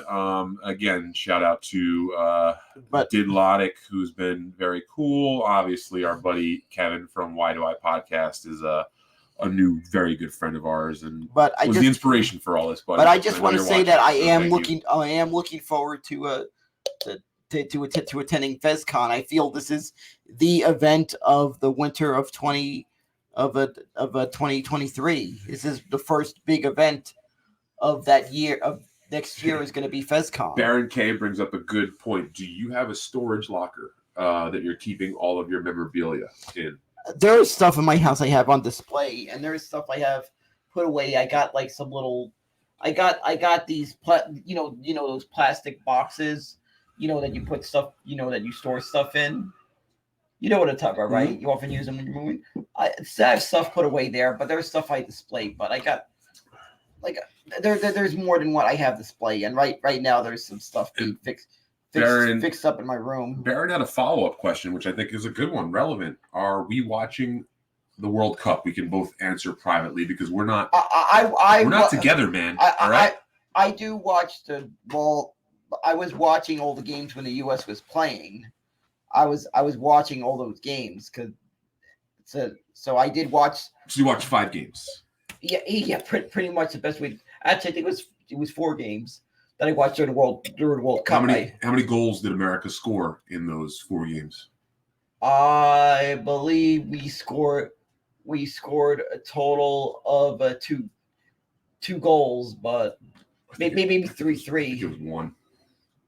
3. If you count the total tournament. I think it was 1, but it's all good. What are you gonna do? I'm probably gonna take a glance. I'm probably gonna watch from what I forget what day the final is. Tomorrow. It's tomorrow. Yes, yeah. It is. So I'll probably take a look at it tomorrow afternoon. It's early. It's like 10 o'clock. Oh yeah, believe me, I'll have my alarm set up. I'm actually predicting that. Do you know who's in the final? Yeah, Argentina against France, Good and job. I'm predicting that Argentina is going to win this. France is the returning. They were going for a repeat. Part of me kind of thinks it'd be a little nice to see Lionel Messi get that final notch in his great career. Yeah, Argentina has the World Cup. I don't really. Also, the only time I really watch soccer is during the World Cup, even though I do always get familiar who the players are on the U.S. team.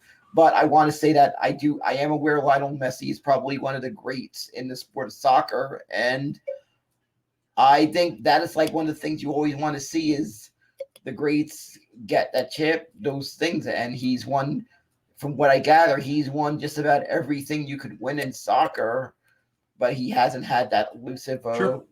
World Cup. I believe. Great points. I believe they give I think the equivalent of like a ring here in the States. I think they all get some kind of medal as their little memento. So the equivalent of that would be a World Cup medal. I think the World Cup is actually even more exclusive because it's only every 4 years, so it's even more rare than a World Series championship. And if you're on the winning team of a World Cup championship, you are just good for life in that country. Yeah, like I feel like if you win a World Cup on your country's team, if you won a World Cup on your country's team, playing for your country's soccer team, you will never pay for a beer in your home country again.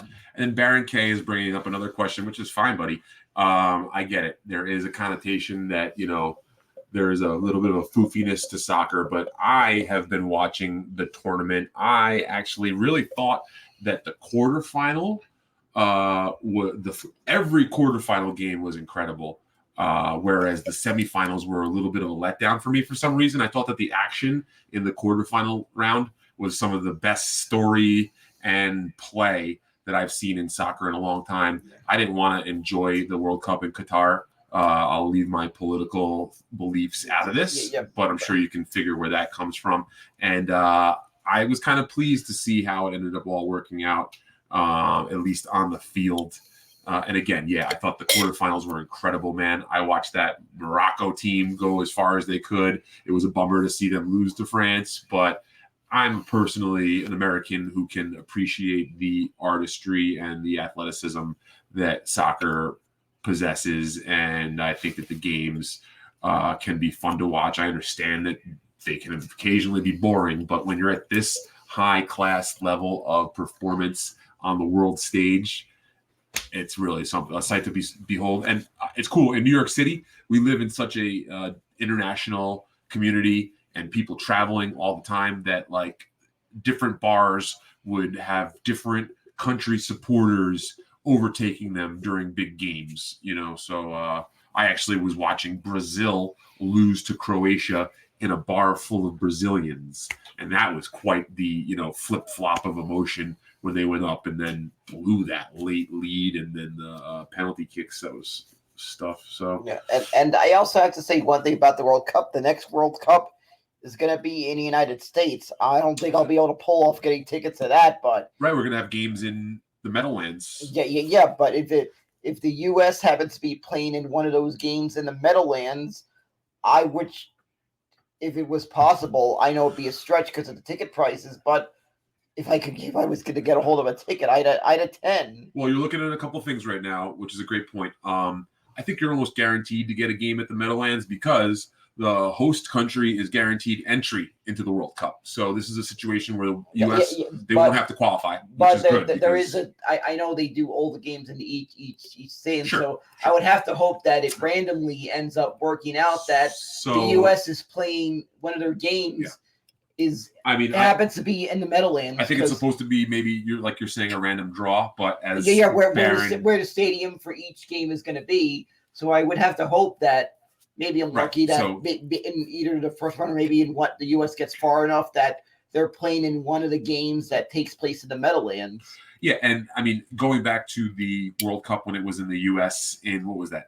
94, I think it was. Do you remember that when we were kids? Yeah, the World Cup was in? I remember that when it was in the U.S. I think I don't remember the U.S. playing in one of the games in the Meadowlands. They did. Then. No, I remember. I mean, okay. It's been a long time since I forgot. Exactly. I remember that there was a game.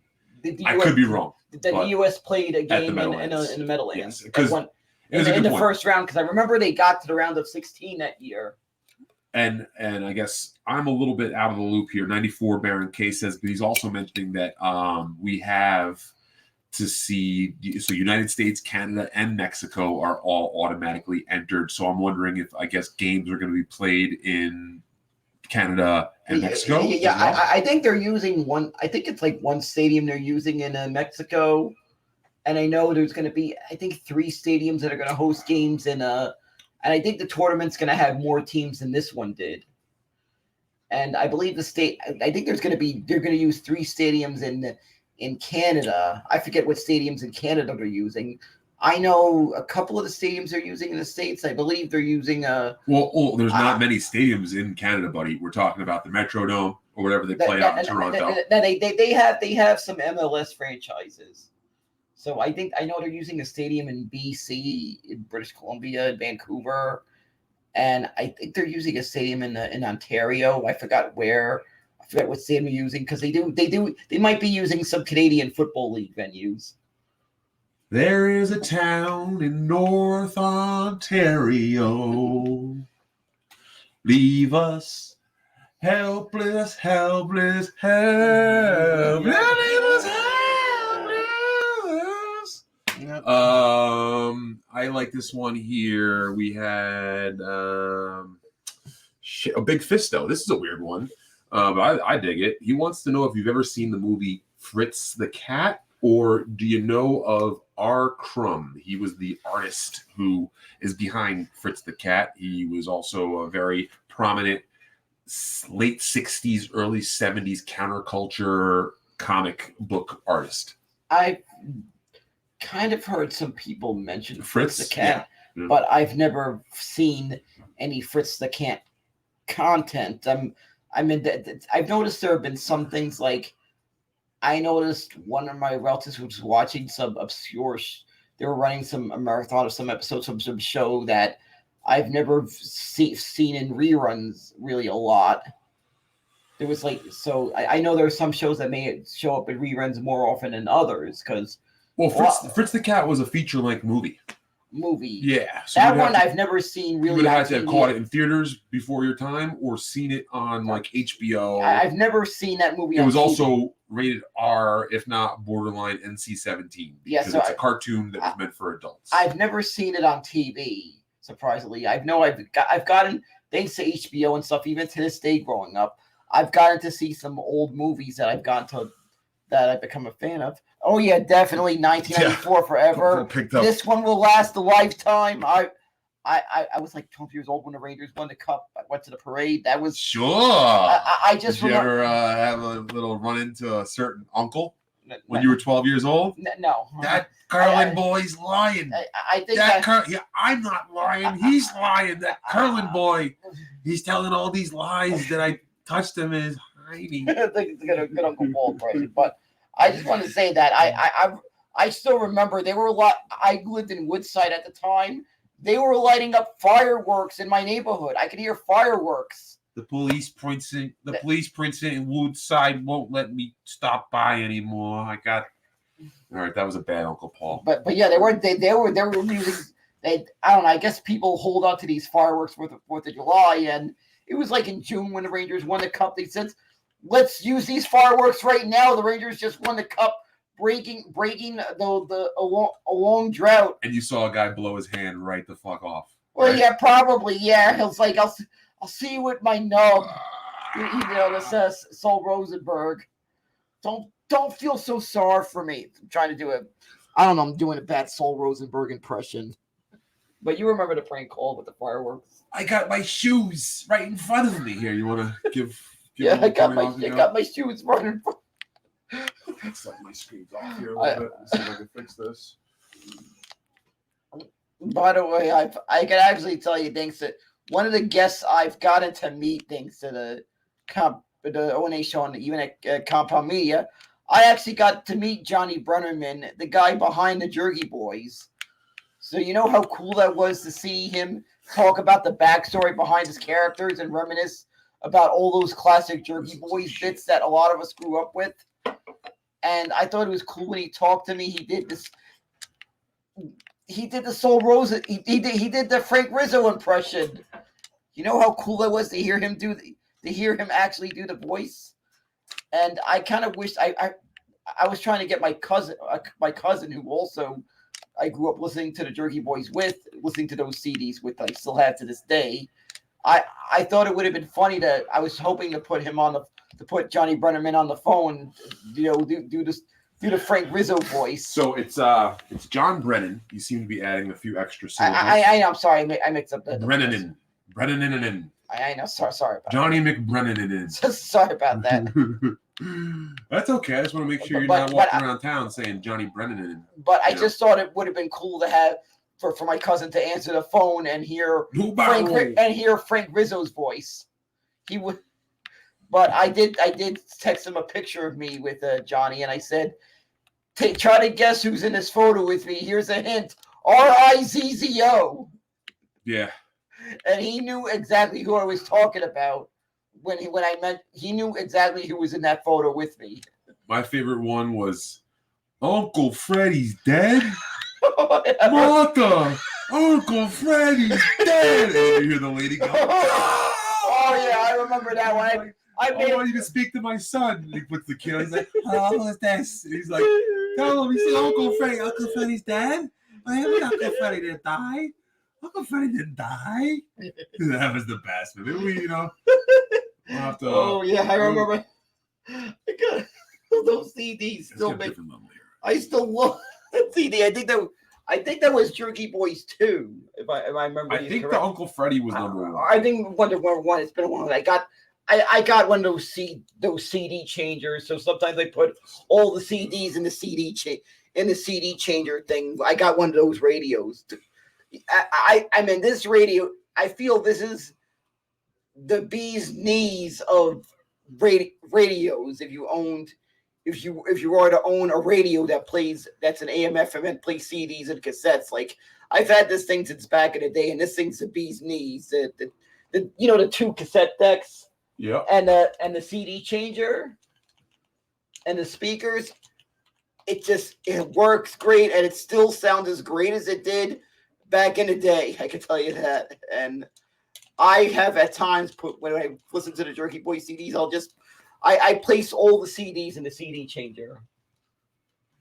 Since I've sometimes set it out random. I don't know. It looks like we got someone says that they have something called the unreleased Jerky Boy tapes from 1990 or something. I don't know. I've heard people talk about these tapes that were before. It sounds like that was a bit that he did, but that's pretty awesome. Yeah. This was. I know there's some unreleased ones, and I know there are some ones that were kind of bootleg back in the day. I understand that the guys behind the Jerky Boys were sending these demo tapes because they were trying to shop around these, to try to sell it to a record company to publish these CDs. So there's these CDs that you actually hear the actual numbers not beeped out. You ever heard those? No. Yeah. Apparently these were demo tapes to try to sell to the record company, actually selling recordings of the Jerky Boys making prank calls. Get it, Frank, I said. And also, I've even may have made a Jerky Boys reference not that long ago when I'm loading a very heavy, I don't know, I guess it was a giant box onto a truck, and I may have made a misstep, and the box smashed into my glasses. Your balls? No, my glasses. You have glasses on your balls? No, on my face. All right. The box just smashed into my face and knocked my glasses and broke them. And I had to get new glasses. And I remember joking to one of my friends when he said, "Why am I wearing glasses?" I says, "Yeah, that happened. And I'm on my way to the store, to the store to get an eye exam and everything." Oh, you just got ran over by a taxi. To get a new pair of glasses. That whole process. This is a great story. The eye exam. I said, "Because I can't see, God damn it, with these glasses. I can't see. My glasses are broken. I can't see, God damn it." If we're going to clip something from this, that's got to be it right there. That was a great story. Yeah. I just kept referencing Soul Rose. Oh, there we go. Obnoxious John is Kevin DF from Who Are My podcast. Don't read that guy. That's his feet. Yeah, that's it. No, we won't say that. Yep. I know what that means. That's I know what that means. It's okay. It's fine. Listen, if people want to say troll stuff in the comments, they are totally fine to do that. We're just not going to read it out loud.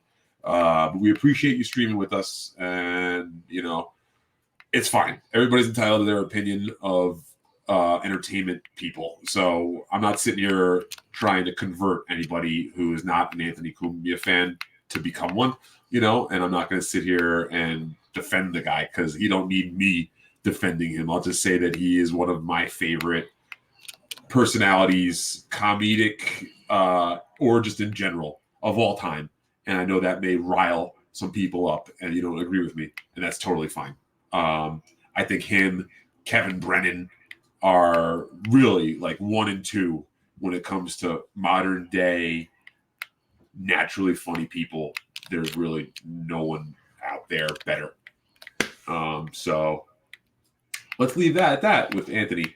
Anthony's been very kind to Bobo and I with his open nature to his Compound Media studio over the past several years and his house. Both you and I have been to Anthony's old compound. Yep. Those were some fun times, by the way. Fun times. Now, this is New York City. Do you recognize New York City at all in this Tony Hawk level? Kind of what they were trying to recreate, because this is a video game, so they may have maybe ad-libbed, maybe made some stuff up what this looks like. But it's funny. I know the one that I could really compare to real neighborhoods in New York City, even though it was also a made-up city, specifically Grand Theft Auto 4, the city was based on New York. That's a great game. And I could figure out the various neighborhoods they were parroting. They kind of, for some reason, decided to combine Brooklyn and Queens in Grand Theft Auto, because I saw Grand Theft Auto 4, because you saw like an area that was supposedly Brooklyn, but you saw certain locations that looked like locations in Queens. Like, I remember one of the Queens locations, they seemed to recreate. You keep getting steamrolled by taxi cabs. This is pretty funny. You got to stay out of the street, bud. One of the locations in Queens that I felt they recreated was I saw like some little architecture fixtures that looked like some architecture fixtures from Sunnyside. Oh shit, that was sick. I saw some areas that looked like like Astoria. I even saw like little areas that looked like Flushing Meadow Park. And they got accurate that Flushing Meadow Park is not far of a close proximity to the airport, LaGuardia. All right, so old nerdy, we get it that you're not going crazy, and I get it too. Like, if you want to hate Anthony, it's probably a lot of fun to hate Anthony, and you could probably find all sorts of groups of folks who will join in with the hate, and then it starts to snowball, and you guys love it. And I get that, and I'm not going to hate on you guys for doing that. I think we could all just have fun here, no matter what you feel about Anthony, because we're here with Bobo, and Bobo is the man. Let's see. I saw something here. When are you guys doing a new video? The last one was hilarious. Thank you. Are you talking about that little sketch we did for the East Side Game Show? Yeah, I'm not sure if Richard's talking about our videos or if he's talking about something else, but I think that's our video. Remember that video that won the sketch competition? The one where we did the pizza delivery? Yeah, where I got upset and I not. Yeah, I think that was our first one. That one we might come up with something sketchy. I'm actually thinking of reintroducing something I maybe made up on a Chip Chipperson just to fit. I'll say some stuff made up to fit the aesthetic of the Chip Chipperson show. There was a character I talked about named Frank Grabowski. Okay. I'll actually give you an exclusive about the backstory behind my Frank Grabowski character. Exclusive. He's an extreme bootleg movie filmer. Instead of doing the old classic, taking a camcorder to the movie, Frank Grabowski's a made-up character, so we can mention his name. You have to like you're a little loud. But Frank Grabowski, instead of taking a camcorder to a movie theater, he takes it to another extreme. And it's a little nod to something about in my neighborhood. Quite often, I find them filming stuff in my neighborhood. I see a lot of movie and TV productions. Sometimes, usually they film a lot of things for Law and Order and Blue Bloods by me. So great. You know what? So I thought the character Frank Grabowski, he bootlegs movies by when he sees a movie or TV production somewhere in New York, he will film. Nice. He will take his phone and film it as they're filming, the product, and you see like things like boom mics and all that shit. That obvious he's stuck into his set and he's filming it. Like, for example, I saw the bootleg. He says, "Oh, I just found out the new Avengers movie is filming somewhere in somewhere in the sunny side. I'm going to be there with my camera. I'll be able to get you a copy of it pretty soon. Looks like we got a someone named Where My Black Queen is saying, Bobo, I love you. So that's great. And we get some love out here. But yeah, but I'm still, not only am I doing this videos as the Frank Grabowski character, I'm trying to come up with like the little look for Frank Grabowski, and I'm trying to come up with like the voice. Like I'm thinking something that he's like a New York type accent. I'm not Frank gonna lie. Grabowski. I kind of have no idea what you're talking about right The now. character, that's fine. It's fine if I don't get it. Frank Grabowski is the character I'm walking, and I just explained to him what he does. Right. Like, No. You did do that, and I still am a little bit unclear, but that's fine. What I wanted to say is that, me and Bobo and I, we're working on some videos for the Eastside Dave show during the quarantine. That's what that was.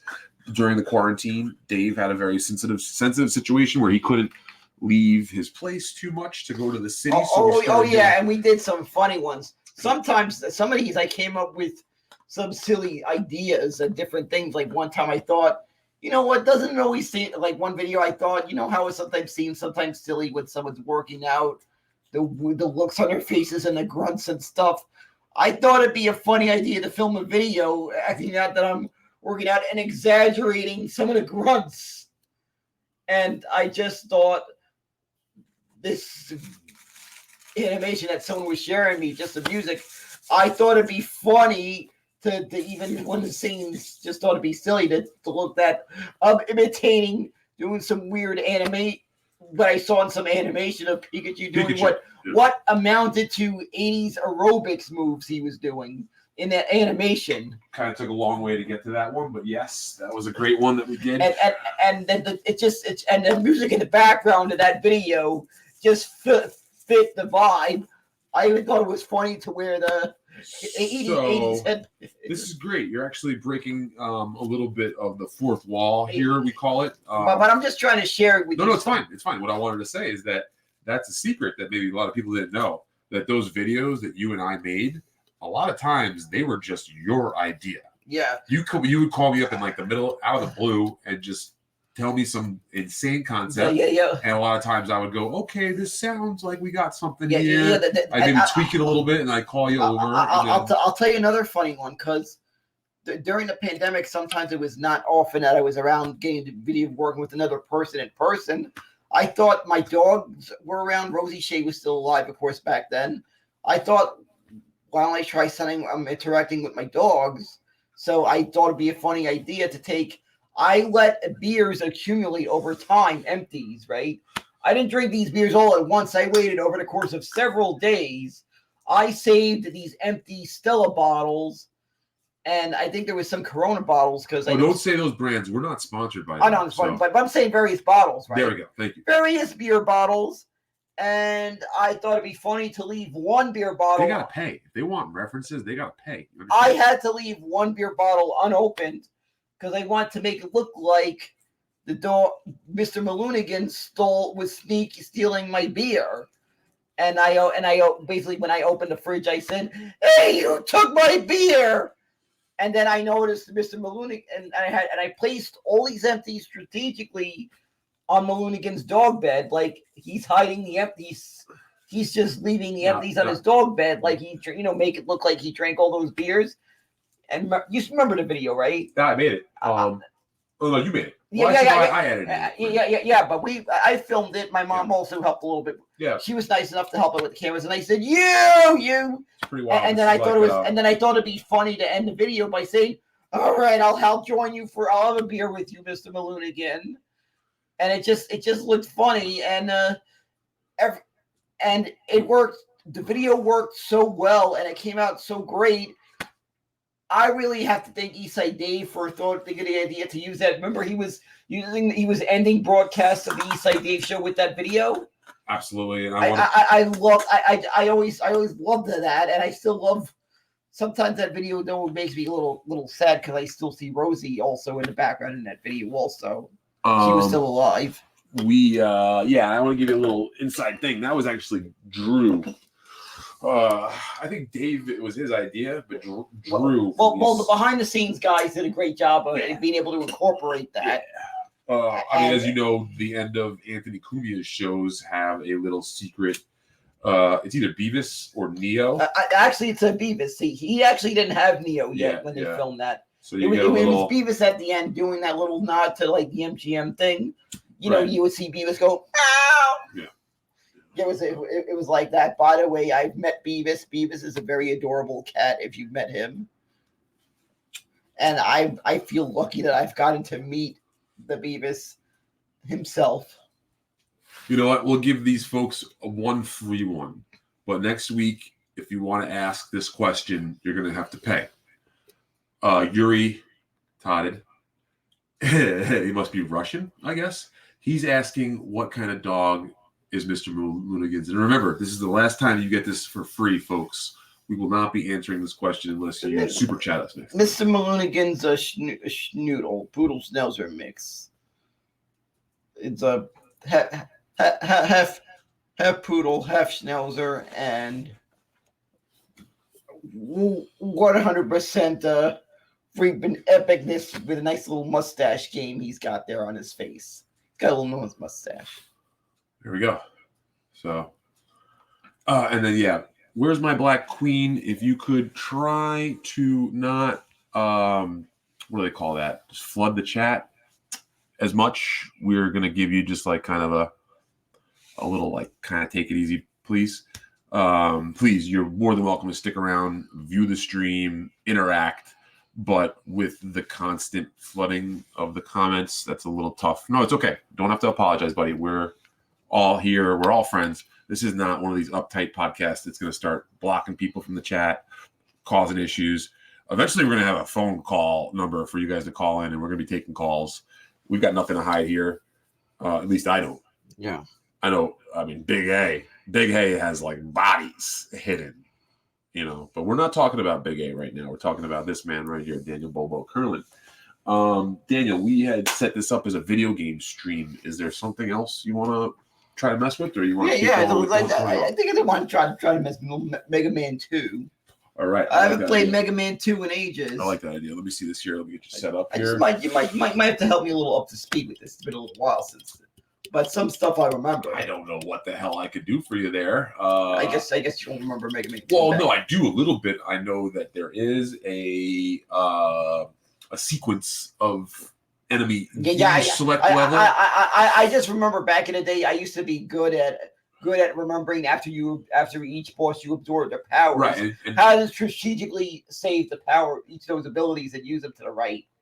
The right little combinations. I just remember. Yeah. Basically, as I understand it, is that. And there were kind of different ways you had to defeat the bosses. And they all had some weird thing. Like there was one called. There was one called Gravity Man, Air Man. There was one called the Hot Sylvester. Yeah. What would he do? I just remember he was heat. He would drop a heated shit on a glass table as you sat under it. Yeah. I remember that one. That guy was a little bit of the weirdest robot Dr. Wily ever made. The bad guy villain of Mega Man, if you remember Mega Man. The Hot Sylvester was the craziest robot that Dr. Wily made. That is an accurate statement. Looks like Evan here is asking if we are fans of the amazing comedian Brendan Schaub. Do you know who Brendan Schaub is? I've never heard the name before. That's fair. So I guess Bobo's not. I'm not saying I might end up being a fan if I've gotten to know. That's very democratic of you to say. Because sometimes there's these names I've heard, but I don't really have any comment because I've never really seen the guy live before. So what I know of Brendan Schaub is that he used to be an MMA fighter. Like a legitimate UFC MMA. So I imagine this guy must be a big dude. I mean, not necessarily. I think he's more like a middle-class guy, not like a heavyweight, but he looks like he could probably fuck shit up if that's what you're asking. Yeah, exactly. That's what I'm trying to describe. And then he decided to end up quitting his fighting career, which was coming to an end, and he began doing stand-up. I feel that Joe Rogan had a piece of encouraging him to do stand-up, giving him a venue to do stand-up. I'm sure he probably had him over there at the Ice House, wherever the fuck out in LA that Joe Rogan's doing his stuff.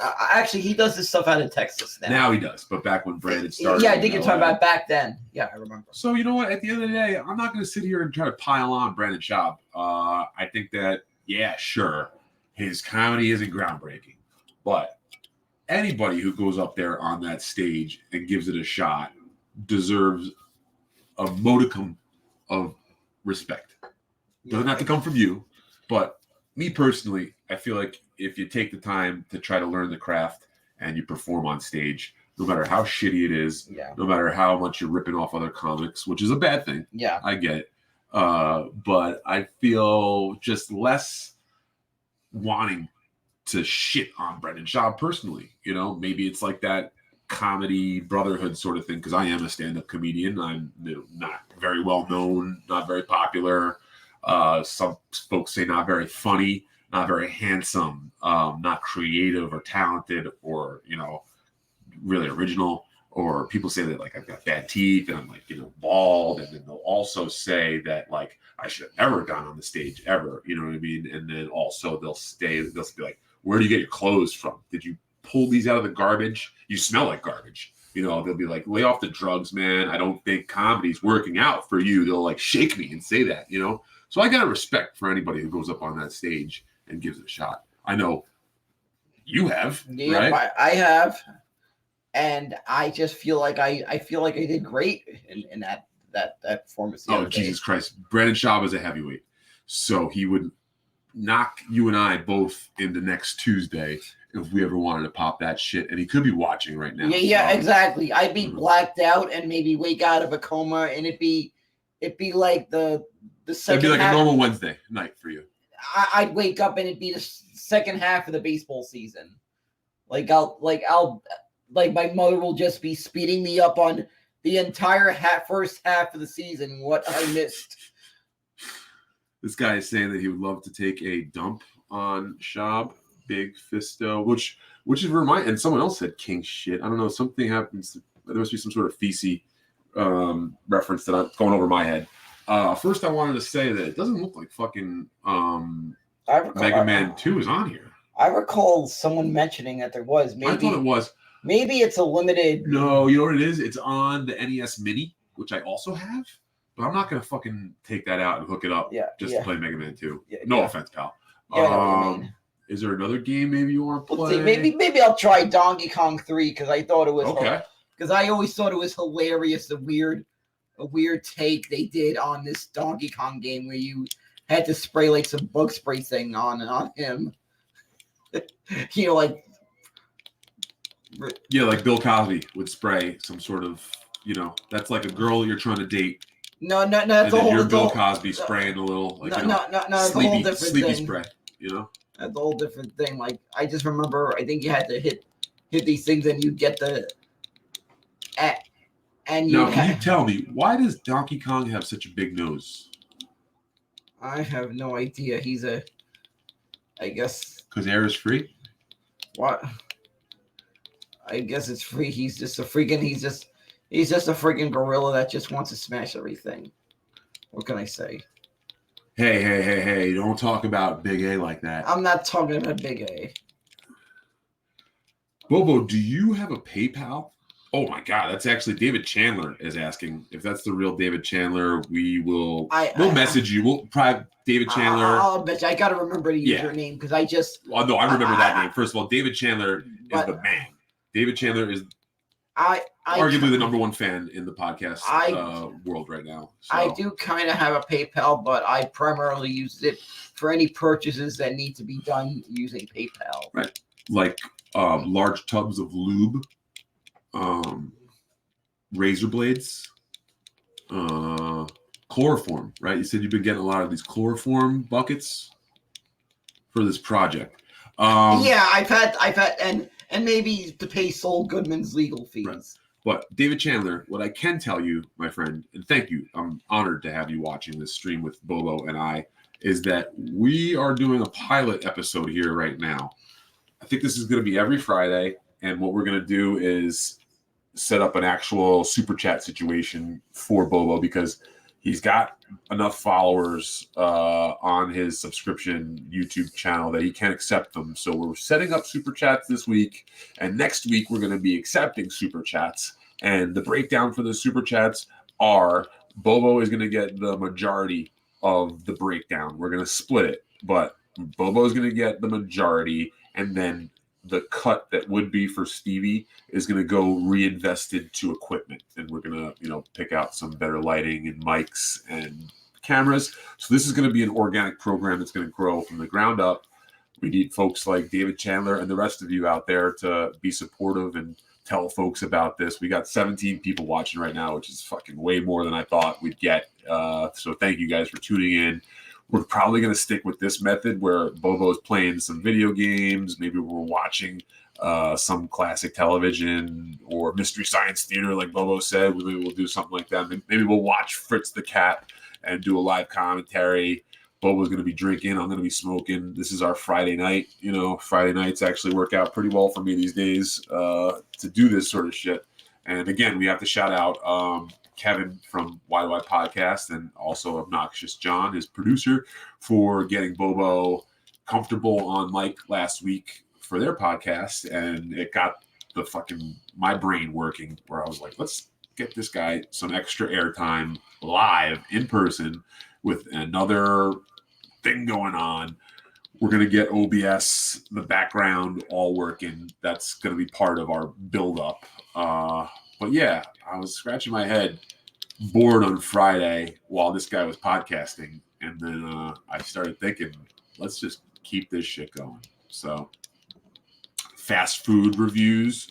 Bobo likes to eat pretty healthy, from what I understand. So yeah, but on occasion I might eat something that I like. Yeah, maybe if there's like a new item that comes out on the menu, maybe we'll try that. That's kind of an E-Rock thing, but we could try that. We'll actually take all sorts of suggestions, folks. So that's really cool to even suggest, my friend. Yeah, thank you again, David Chandler, for asking.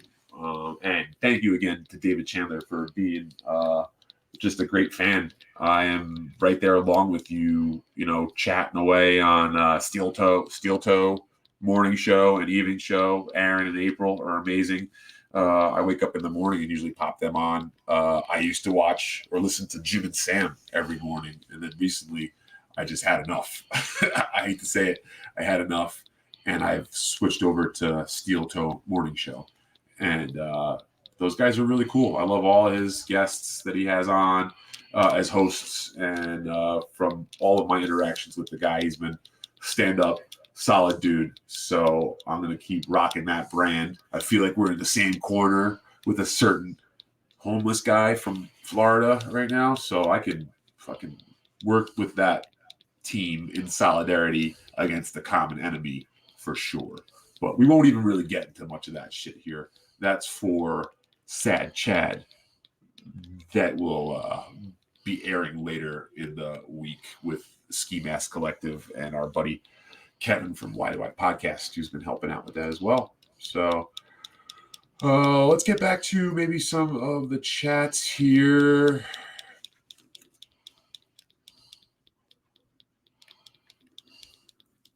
Fast food reviews, literally anything. I like that. Mountain Dew flavors. What's your favorite Mountain Dew flavor? Do you have one? I got a few, but mostly it varies what I can find in my local bodega, because I know one of my Facebook friends is always showing from wherever he buys his Mountain Dew all these different flavors he finds in the store. I might see if I can probably have to get some of these things via Amazon, and I maybe want to try them out. I once tried out this Mountain Dew flavor that was a seasonal thing a few years ago. I thought it was good. Like I liked it. I think it was some seasonal. I think it was a holiday season flavor. I forgot the name. Let me look on my the title of the video. So while you're looking that up, I wanted to tell you, did you know that they were talking about doing a Mets flavored Mountain Dew? Did you know that? What a Mets thing? That might be a bit difficult. So I'd heard they're in the works to do a Mets flavored Mountain Dew. Yeah, they said that'd be a problem, and there's a big reason why they probably couldn't do that. Well, hold on. Let me just tell you. is the Mets switching soda sponsors? So listen, this is a big deal. Because right now they currently have a contract with the Coke company. Right. So what I hear is they're working on a new recipe right now. They're trying to do a backdoor deal with Mountain Dew. They want to have a Mets flavored soda, Mountain Dew, and the Mets flavored soda is going to taste like the tears of loser fans. Oh, I don't know if tear flavor is going to be Mountain Dew. No, not just tear flavored, the tears of loser fans. You know, tears of tears tastes the same. It tastes. I don't know. I guess salty of tears running my mouth because I've had some much worse things I've cried over. I can tell you that. So you're saying that you drink your tears from time to time? No, but if you're crying enough, tears drip into your mouth. Fucking with you, buddy. First of all, you really called my shit out. There is no Mountain Dew flavored Mets. Yeah. And it's not going to be loser tier fans. Yeah, it'd be some. That was a fucked up joke. But it'd be. I'm sure they could come up with some flavor. Maybe I don't know. I don't know if they could pull off some orange mixed with some blueberry, which I feel like that. And at the same time, the Mets have a deal with the Coke company with their soda provider. And Mountain Dew is a Pepsi product. It's a Pepsi product. So that's why when you go to a ballpark, it affects the kind of soda you will find at the stadium is what they have a contract with. So because the Mets have a deal with Coke, the soda you get available there is Coke products. They used to. I remember for a while they had a deal with Pepsi. RC Cola. Oh, as a kid. When we were kids, right? Yeah, RC Cola. And Oscar Mayer Wieners. I don't remember Oscar Mayer. I remember this brand called Cons. Cons is what I remember as a kid. My first. Now I would go to buy Cons hot dogs, but the guy would always rip me off. Oh, you're kidding? He'd rip you off? Yeah. The Hold on, you don't know what you just said there. Was Bernie Madoff the CEO of Con Hot Dogs? Let me ask you. He might have been. He was friends with Fred Coupon back then who owned the team. Oh, Fred Coupon. The previous owner, thank God that cheap fuck is gone. Whoa. What'd you do? Did you order the hit? No, I didn't. No, he sold the team. A very wealthy individual by the name of Steve Cohen is riding the ship. He paid a boatload of money to buy the team. Yeah. Yes. And he's now the owner of the team. And it's a whole new ball game now with Steve Cohen as our owner. Okay. Now, this is another one of these questions that we're going to give you a freebie this week, but future weeks, it's going to cost you to ask this. So, Alex Baxter wants to know, why are you lying? Oh, don't even pay me to catch. I charge people for that catchphrase. All right, so there we go. I'm not lying. You got shut down. I'm sorry. I'm not lying. I tried. Right? You got a free one. You'll get a free. I'm not lying. I'll be right back, buddy. You hold on the stream. You keep talking. You get a free one. But I'm just laughing at that one. The Wrath of Khan. I didn't think of that one. I had feel like the Star Trek people missed the boat with that one with Humphrey. Like, grenade. God! I don't know at this rate. Whatever I can get a hold of these days, food wise. I mean, I'm not much of a whatever relatives or whatever anyone in my house, whatever is being cooked. Pretty much what I can get a hold of, kind of that. Sometimes even what's within a price range. But yeah. So yeah, once again, folks, you are watching. This was nuts, man. Bobo lives in Queens, New York. I can say that, right? That you live in Queens? Yeah. Bobo lives in Queens. I live in Brooklyn, New York. We're not too far from each other. Yeah. We're at my place in Brooklyn. I've got like pretty thin walls. That's how it is here in the city. So yeah, my neighbors are probably hearing this guy scream every once in a while. Yeah, and wondering what the fuck is going on. I know why he did some weird impression of. No. So that's a good thing. I wanted to say for the folks out there in Bobo Land that if you can get him to scream via like chat questions and stuff like that, it would be hilarious because it would torment me and my building, but it would be funny. So I feel like that's just something to keep in mind. Yeah. I think maybe we'll do some sort of reward for whoever can make Bobo scream the most. So yeah. But yeah, it's. Yes, thank you, David Chandler, for my. But yeah, I actually just got off selling newspapers on the corner. Okay. Yeah, right. yeah. So Gotta make a living somehow, man. Yeah, he's selling newspapers at the corner somewhere right by. He has to sell them 3 times a day because they update the newspapers. They have to update the score of the Brooklyn Dodger game. Right, and then also newspaper is just code for rock cocaine. Yeah. So. Yeah. Brooklyn. Yeah, but so I just had to reference that because that looks 1920s, and I had to speak in the context of 1920s, the teams that were around back then. Yeah. That was those days. Yeah, where were you going to the New York Highlander games as a kid? I wasn't even alive then, but I think if I was alive then, I'd probably be a Brooklyn Dodgers fan. The Mets weren't around back then. I probably would have been a Brooklyn Dodger fan back then. People are asking for a one-man band. I don't know. You don't have any music talent, do you? I don't even have some of the little things that I used when I did that prank. Bobo, what's your B Dabbler is here? Hello, B Dabbler. I really went when I annoyed my mom or whoever was around in the room at the time with that one-man band thing. Like, I think I used an air horn, maybe a New Year's noisemaker. May have used a pot. Even a cowbell. Okay, so let's catch up on some things here. B Dabbler wants to know what your favorite beverage is. What is your favorite beverage? I have a few things. I usually sometimes I'll have a good, maybe a Pepsi or a Mountain Dew. I kind of prefer Pepsi over Coca-Cola? Yeah, most of the time I take whatever I can get, whatever is available. If it comes to drink, I'll take the soda that's available, but I might be a bit different if I'm able to choose what's available. But sometimes I'll go with what's available. What about a Shirley Temple? I don't know about that, but sometimes I also have some out, and I'm just right now explaining soft drinks I like, but there might be some things some booze I like. Like I've liked those Coney Island beers. That brewery by the Brooklyn Cyclone Stadium. Oh yeah. That brewery by Maimonides Park in Coney Island.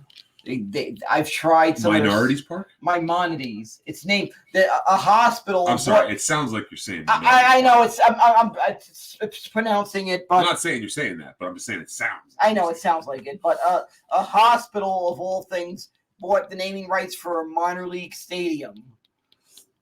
This guy here is asking. Let me see. Richard Pilhofer is asking who your favorite Mets player is right now. Well, and I think I know who that is. That would be Pete Alonso. Yes. 100% I knew that. I was going to say it, but you just cut me off. That's great. Yeah. I know the whole backstory between you and Pete Alonso, but I'm sure the fans at home would love for you to regale them with stories. Well, Pete, I saw him quite a bit when he was in the minor leagues at Cyclones. Great guy. So I talked to him a little bit when he was in the minors. And he always just had that down to earth vibe about him. Damn, I did not get that, Richard Pilhofer, that was an old joke. Linger longer, I guess, the old one-man band joke. Yeah, that was the thing. I messed with my mother making a lot of noise. Oh, I do remember that. Okay. But I don't have right now. I don't have some of the. That props. Was a great bit. I need to probably buy some of the props I use.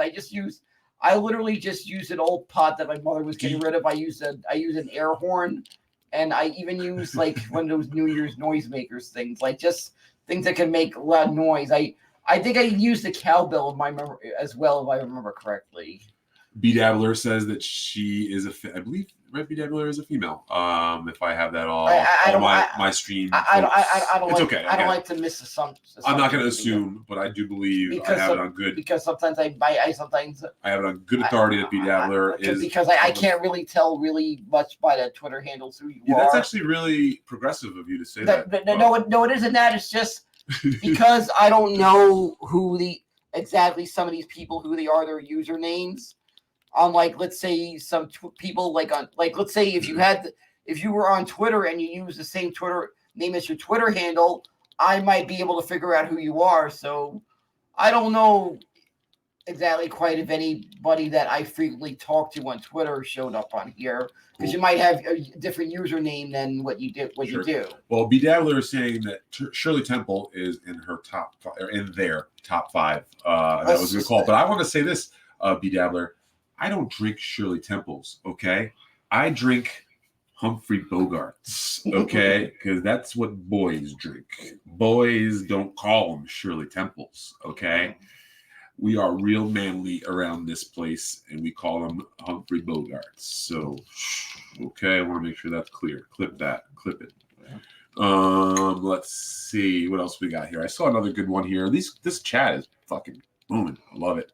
I had a good one up here. You know what here we go. Okay, sorry, go ahead. I didn't mean to cut you off. You know what also soft drink was pretty good that I've tried before, but you don't really find it a lot in the Northeast. But I kind of know what Mellow Yellow. Yeah. Yes. Yep. Man. I've heard of Mellow Yellow because I remember back in the day they sponsored a NASCAR, so I knew I did try. I one time wanted to know what the heck Mellow Yellow was, and I one time in the South saw a can of the stuff and tried it, and it was pretty good stuff. So me personally, I love Mellow Yellow, but my non-regional Northeast regional soda that I like, Squirt. Yep, that's a good one. I forget what part of the country Squirt is from. I've had Squirt. Yeah, I get it.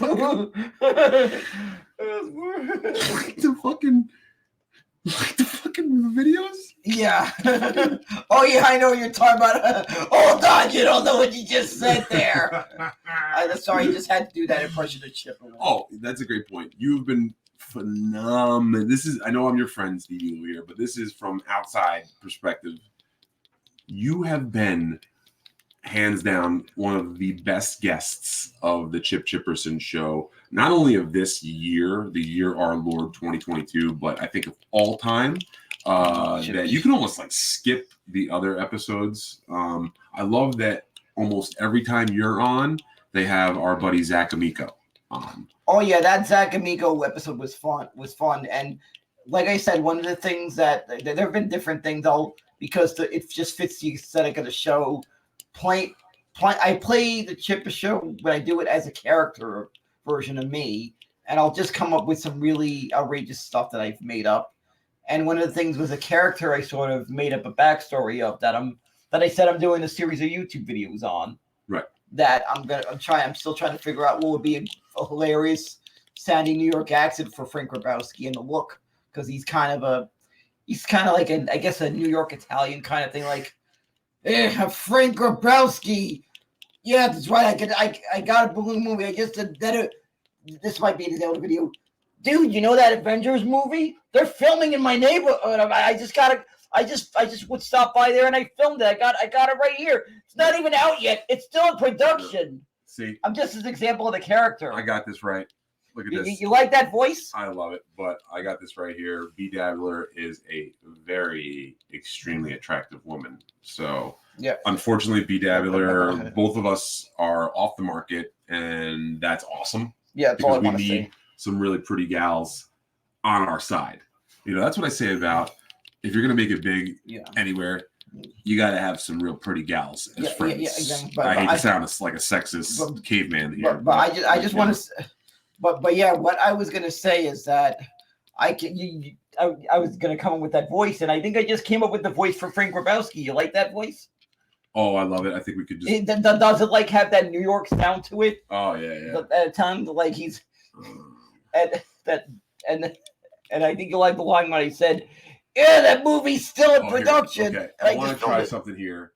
I want you to go up to the mic and I want you to start licking your lips and occasionally like popping. You know what I mean? So get a little closer to the mic here and like kind of slower and change it up a little bit. Like lick your lips, but get close to the mic when you do it. Yep. The folks at home want you to do an ASMR recording, I believe it's called. So we're gonna do a exclusive here. So watch how I do it. I'll do it really quick. Ready? This would be a Stevie Loop ASMR. All right, Back up. let's Right? try this. It goes.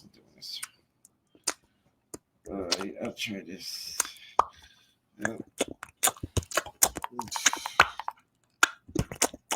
right. So now, Bobo's All right. turn.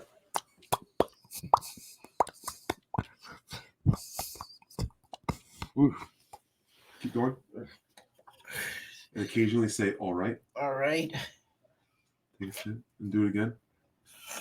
All right. No, the ASMR closer. All right. No, do the ASMR closer, not all right.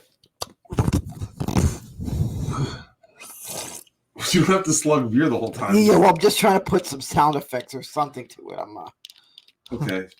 believe me, I'm not to doing this. All right. So that's enough. That's enough. That was stressful. Believe me, I just leave the ASMR to some ladies that make a boatload of money doing this stuff. Well, I think you could be onto something here. I think whoever suggested that, let me see who.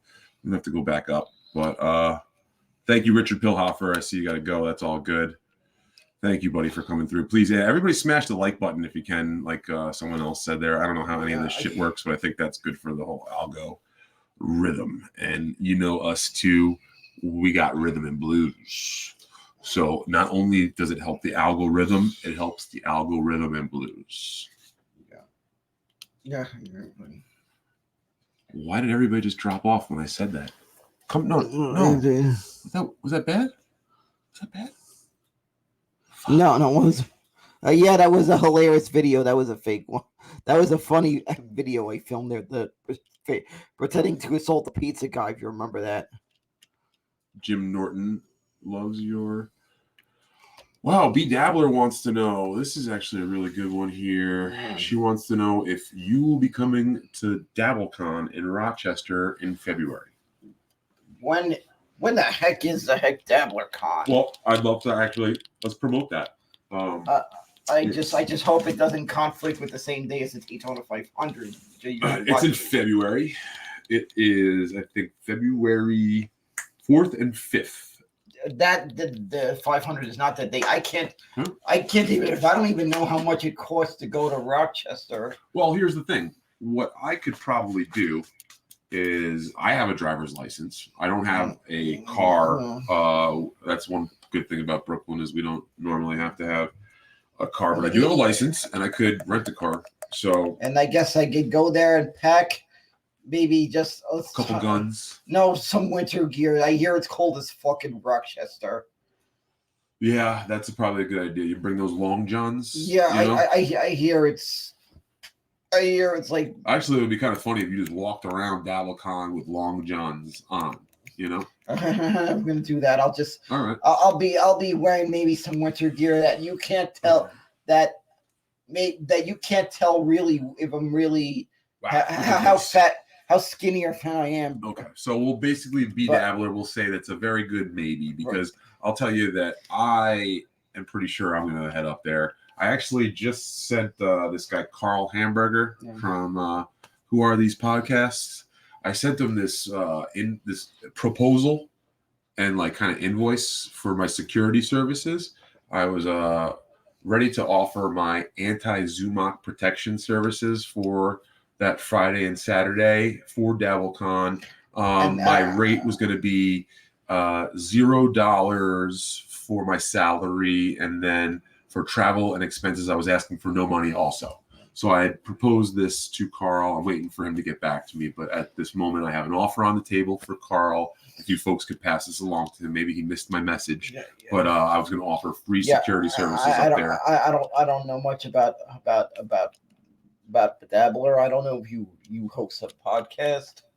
I believe B Dabbler does have a podcast. I don't even know if you even follow me on Twitter, but I bet you they do. But you know what? Tell the folks at home what your Twitter is, so in case they aren't. My Twitter handle is Bobo103NYC, but Say that a little slower. Bobo 103 NYC, and I appreciate all the support from my friends, and this will be one of the rare times I'll have met some of my Twitter peeps in that area in person, because I know some people in that area. Well, let me say, when I used to go to Skankfest and I'd be either working production or you run into all kinds of people that I would get a ton of folks come up to me and ask about you. Sometimes they would give me like pins to give to you. Oh yeah, I think I went to that. I think I went to that. So I got some of those pins still. You went to that because I called you up and said, "Hey Bobo, come on over. I'm going to walk you in the door." Yeah, and you had a great time. Bobo is absolutely listen. Bobo is like a little mini celebrity when we go to anything that has a tangential attachment to Opie and Anthony. Yeah. But on top of that, I go with this guy to like what 5-6 games a year. Yeah. And people stop him at Citi Field all the time. Yeah. And they're like, Bobo, what's up, bro? Believe me, they know me. I'm practically at Citi Field so much people think I live there. They get sometimes friends were surprised that they realized they saw a different address than they were expecting. Like they were expecting when I pass on my my little mailing information, that they were surprised that the address wasn't 41 Seaver Way, which is the address of Citi Field, and of course. Do they have apartments at Citi Field that you? No, they don't. But believe me, if that was possible, I'd be living there. If that was possible. Wow. If that was possible, if it was possible, I'd live in a luxury suite at Citi Field, because I've seen photos and stuff of what those luxury suites look like. I've seen videos about the different little amenities and little features of those luxury suites. I think there'd be a way you could modify one of those to live in if you wanted to. Fuck is the original Donkey Kong? Here we go. Yeah. How good are you at this? Yeah, any good at this one? Oh yeah, back in the day, I kind of had the things. This game is forever classic, linking to one of the greatest professional video game players. Okay, let's talk about our buddy, the guy Billy Mitchell. I was just gonna say Billy Mitchell. I got to once sort of talk to him when he was a guest via Zoom. So I've never, when he was on the East Side Day Show, I've never met Billy. I would love to meet Billy Mitchell. I've got Billy Mitchell's phone number. Oh, motherfuck, that was bad. I would love to meet the guy when he's in town, because that documentary is such a great documentary. And I can tell you that the Billy Mitchell is a lot better of a person than what they portrayed him in that documentary. I mean, I think that's up for interpretation. But he is an entertaining character. Yes, absolutely correct. And you could say that. I've become kind of a fan. When I really learned about this guy, I became a fan of him. This guy is an icon in the video game playing. Now we're gonna take he's definitely never boring. It's always interesting hearing an interview with this guy. And I would love to finally get to meet this guy. That met Billy Mitchell. Yeah, I got a few things about Billy Mitchell that I'm not a huge fan of. Besides the whole cheating thing, and I know I'm getting fucked by this game.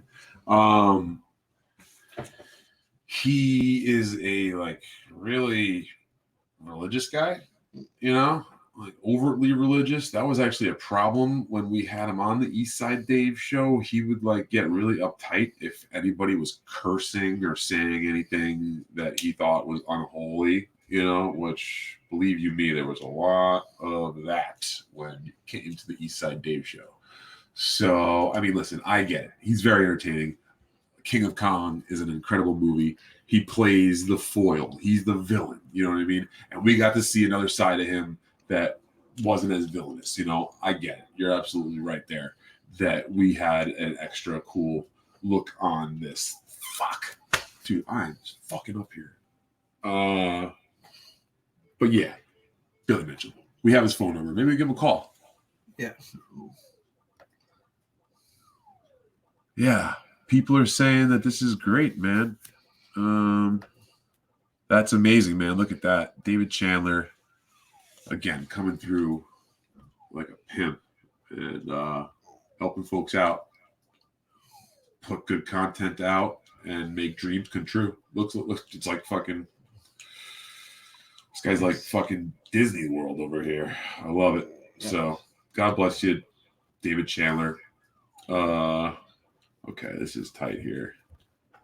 Keep going, Bobo. Take over. But yeah, and of course I'll give you another impression if you want to see some impression. You can see, Yeah. boom, tough Hampton to Napton. This is the place for me. And that's just my John Madden impression. Rest in peace. But that there was just something.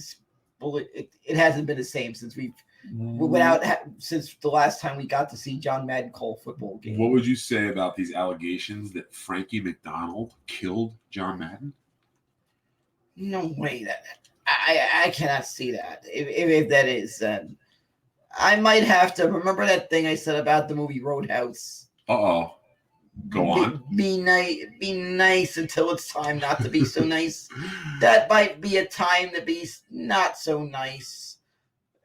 So you're saying if there's any way that we could link Frankie McDonald to the unfortunate death of John Madden, it might be time not to be nice. You maybe would go rip his throat out of his neck? It might be time not to be so nice if that's the case. Right. If that's what happened. We can't confirm. Allegedly, say that. Allegedly, because we don't know for sure. Say it loudly. Go allegedly. Allegedly, but if we found out that really was the case, somebody got to pay the price for what they did. Right, and that price is your throat. Exactly. Exactly. If you harm an outstanding individual like that. So, Bobo, I have a podcast. I don't know if you know about this. Yep. There's a new podcast called Blunt Smoker Video. That's Blunt Smoker. Oh yeah, I know about that. We talk about various movies and stuff. So I think we should do an episode because I feel there's some interesting facts about the MST3K the movie. Okay, well, and we could actually watch that movie. Now, Bobo, all my guests on this show, they consume cannabis before the movie. Is that something that you do for a show? I don't really want to promote heavily, but I'm just, not heavy use. But I'm just saying there's special occasions. Okay, how about this? That's all I want to say. I don't want to mention it by word. But. Sure. Well, what about this? What if we did this? And this is an exclusive to all the folks at home right now watching. Yeah. What if we were like, oh, hey, just so you folks know, this is only CBD that Bobo's smoking right now. But in reality, we know for damn sure that is some Huchachawanga. Okay, yeah. You know? And just a bit of, yeah, exactly. And just a split up real quick. Yeah. And then we watch Mystery Science Theater. The 3000, the movie. Right.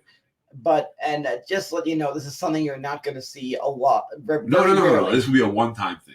Yeah, exactly. I would never make you make bad decisions. This is something that you're going to see that probably, who knows when you're going to see this again.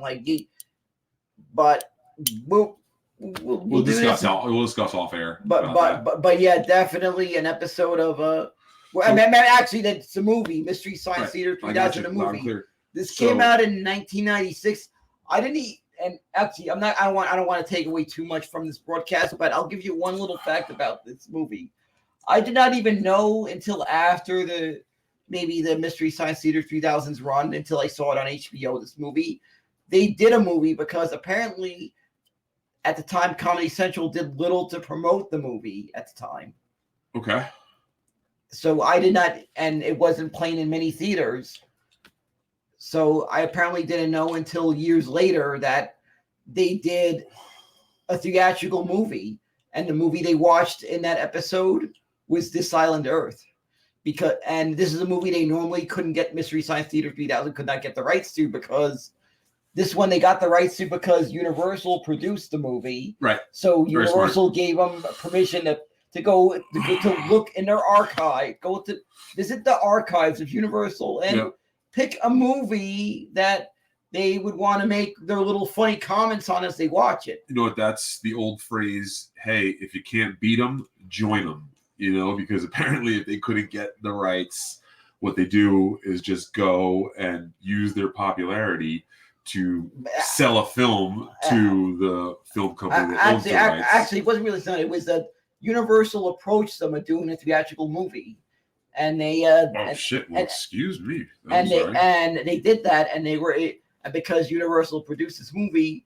Normally, if you've seen Mystery Science Theater 3000, you have an rough idea of the movies they get the rights to. Yeah, very. They get the rights to maybe some movies that were from overseas, like some lesser known, low budget movies from maybe a lot of European countries, or which kind of added to the artistry. They would be able to comment on these very wacky costume designs. These really obscure movies. Right. There might be some movies you may remember seeing. Well, actually, some are kind of well known. Like some of the Japanese monster movies are well known. Like we all know there have been episodes of MST3K where they've watched maybe a couple of Gamera movies, and I actually am a fan of some of those Japanese monster movies. So I wasn't. I think there was even there was 2 episodes they may have watched the Godzilla movie. I remember I forgot. I think it was Godzilla versus Megalon, and I remember another episode they watched Godzilla versus the Sea Monster. Yeah, listen. If you go to shit, I might have fucked myself. And by the way, if you ever need a good laugh, you can most episodes of MST3K are on YouTube. Pop up a random episode. If you remember maybe an episode you watched when it first aired. Wow, if you guys just saw that at home, I just fucking dodged. But anyway, major bullet there. What I was going to say is that fuck, that was crazy. What I was going to say is that if you remember an episode of MST3K you liked back when it first aired. Here, David Chandler gets first drop on any questions. Always read that out loud. Or I'll read it. Did you watch Basketball 2, Bobo? Do you remember watching Larry Bird or even with Michael Jordan? Yeah. Which I guess David Chandler, most of us would remember Michael Jordan. I have to admit, Michael Jordan was probably one of the greats we've ever had. Both were great players. Did you ever get to see Michael Jordan play live in person? No, those were always high demand. Hardest tickets to get. For one thing, I'm a Knicks fan, right? And I used to hate it when the Knicks lost to the Bulls in the playoffs, which was almost always. Yeah, which is freaking Jordan. We always lost to them. So except when he wasn't there. Yeah, and we barely not won the NBA Finals. We came this close. And that still hurts to this day, that time. Who did they lose to? Houston? Yeah, Houston Rockets. I remember that. That was, for one thing, during that NBA Finals, that was an interesting day.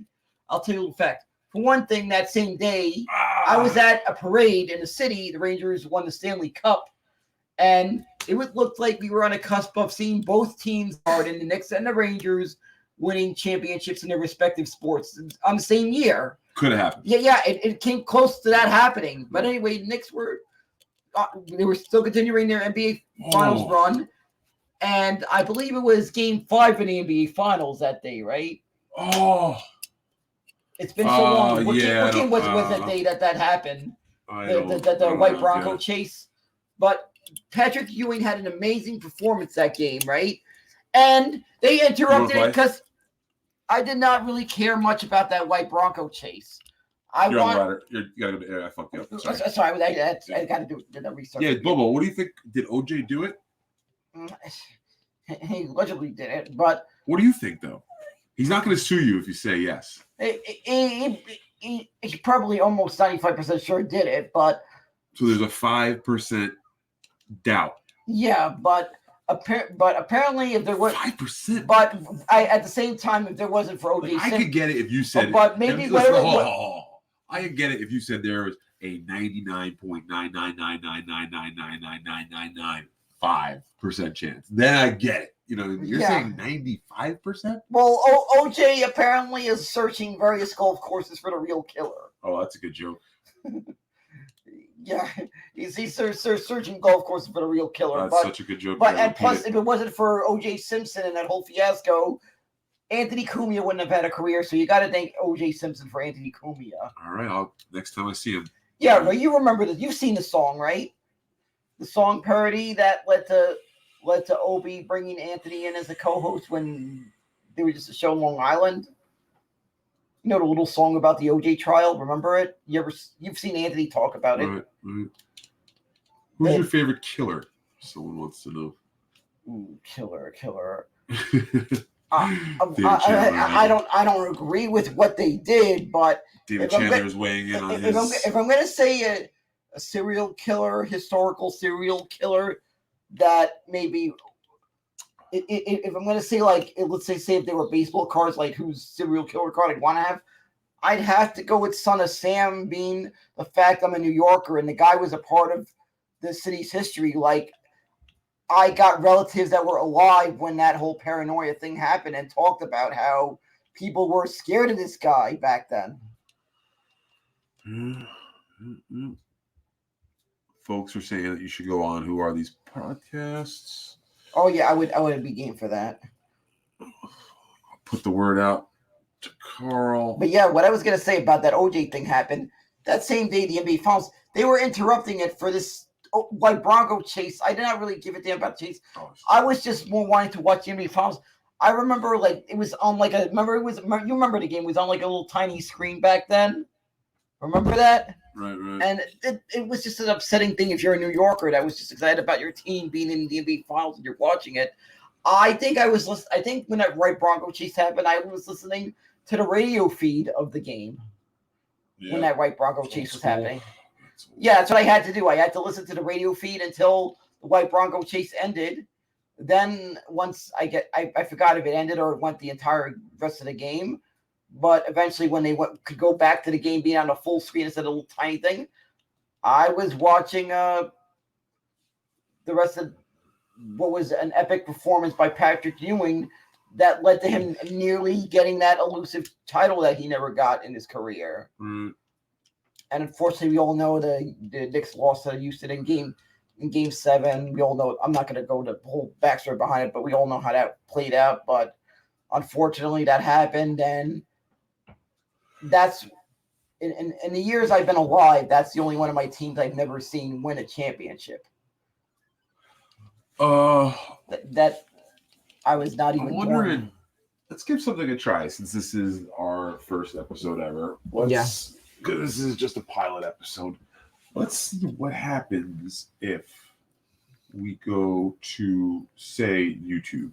Yeah. And throw something on.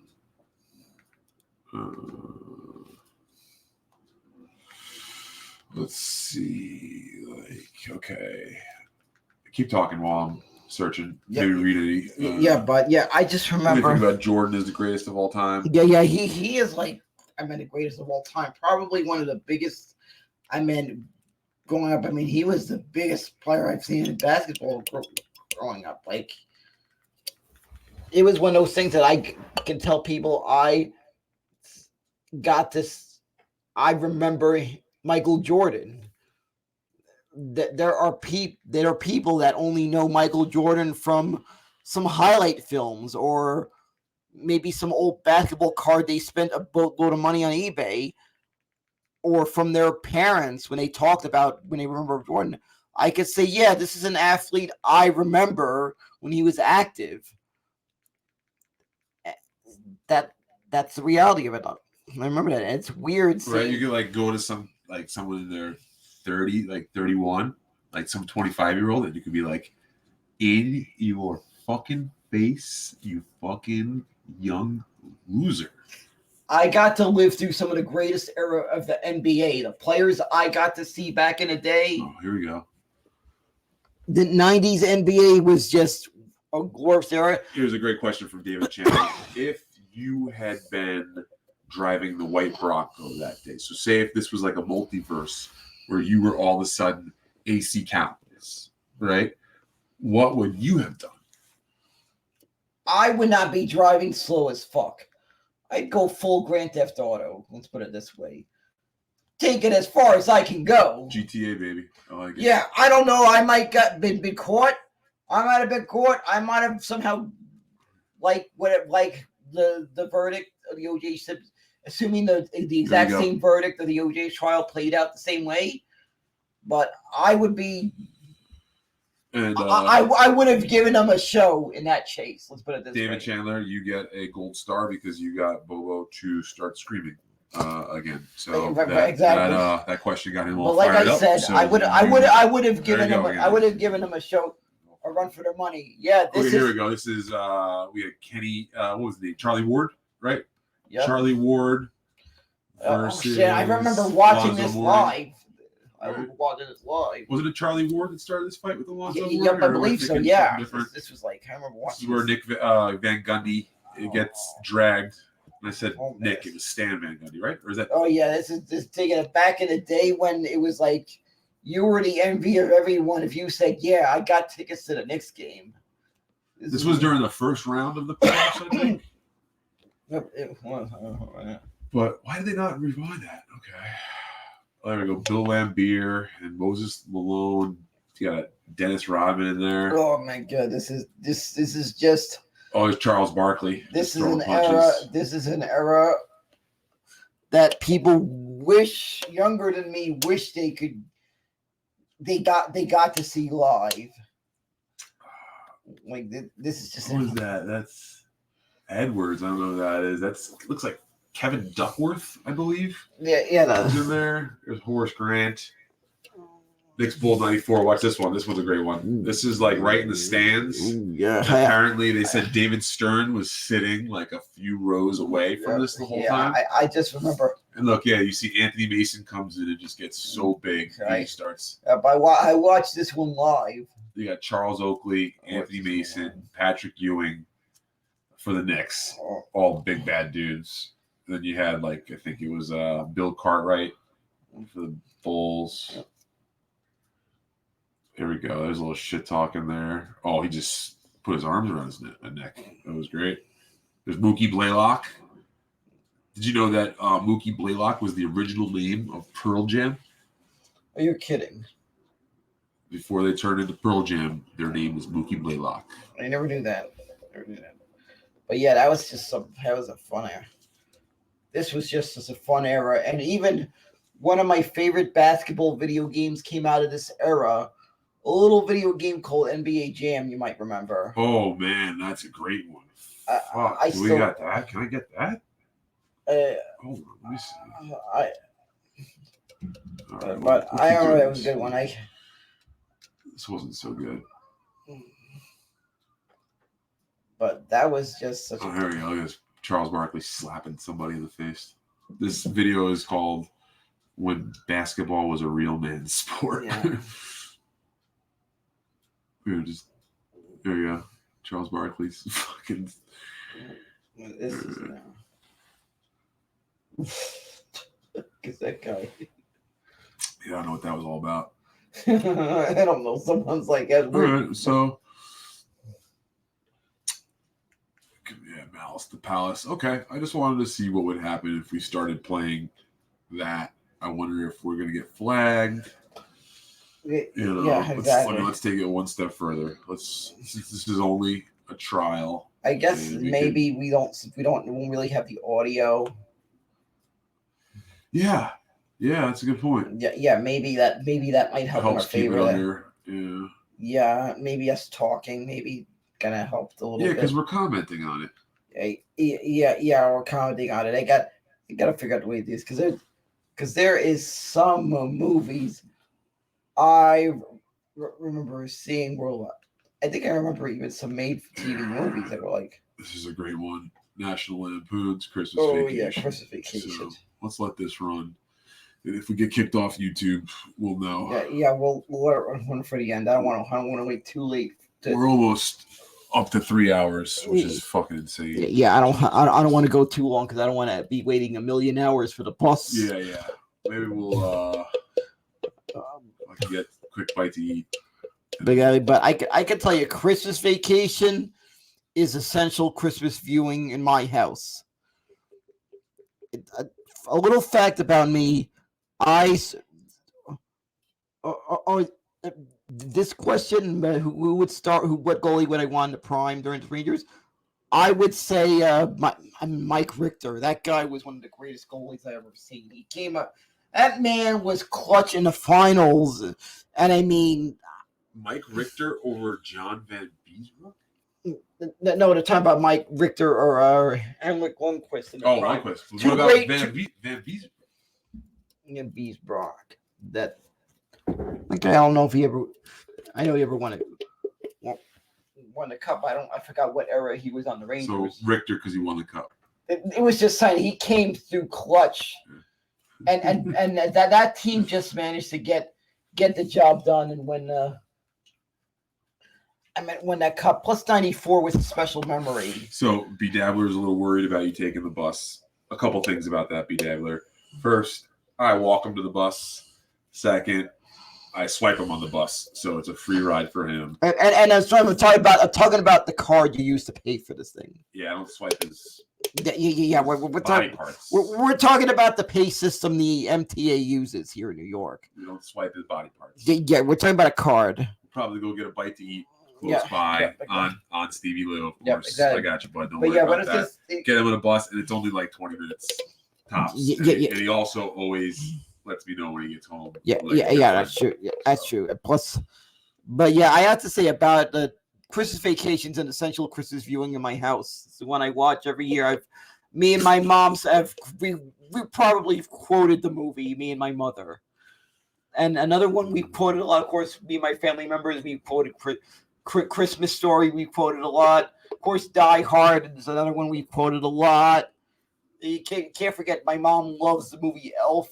And a little fact, when Artie Lang was Anthony Cumia's co-host during the Artie and Anthony days, my mom was enthusiastic because she loves the movie Elf of meeting Artie Lang. Sure. And I think off camera, when she greeted Artie, she thought it was funny to quote the scene. Remember that scene in the movie Elf? Artie Lang's little cameo in the movie Elf? Yes. Remember when Will Ferrell, he goes, Santa, and he says something like, you smell like beef and cheese. Like my mom thought it was funny to quote the line, and Artie got a laugh out of it. David Chandler is giving great compliments to my hat wear. Thank you very much, sir. I appreciate that. And then here's a good one here from our new friend here. Every time I turn on the microwave, I piss my pants and forget who I am for half an hour. Guess you got a plate in your. Guess you got a. I don't know, plate in your head or something. I don't know what the heck could do that to a man using a microwave, but that's my only assumption. And this is just based on I'm just basing that on Cousin Eddie and Christmas Vacation.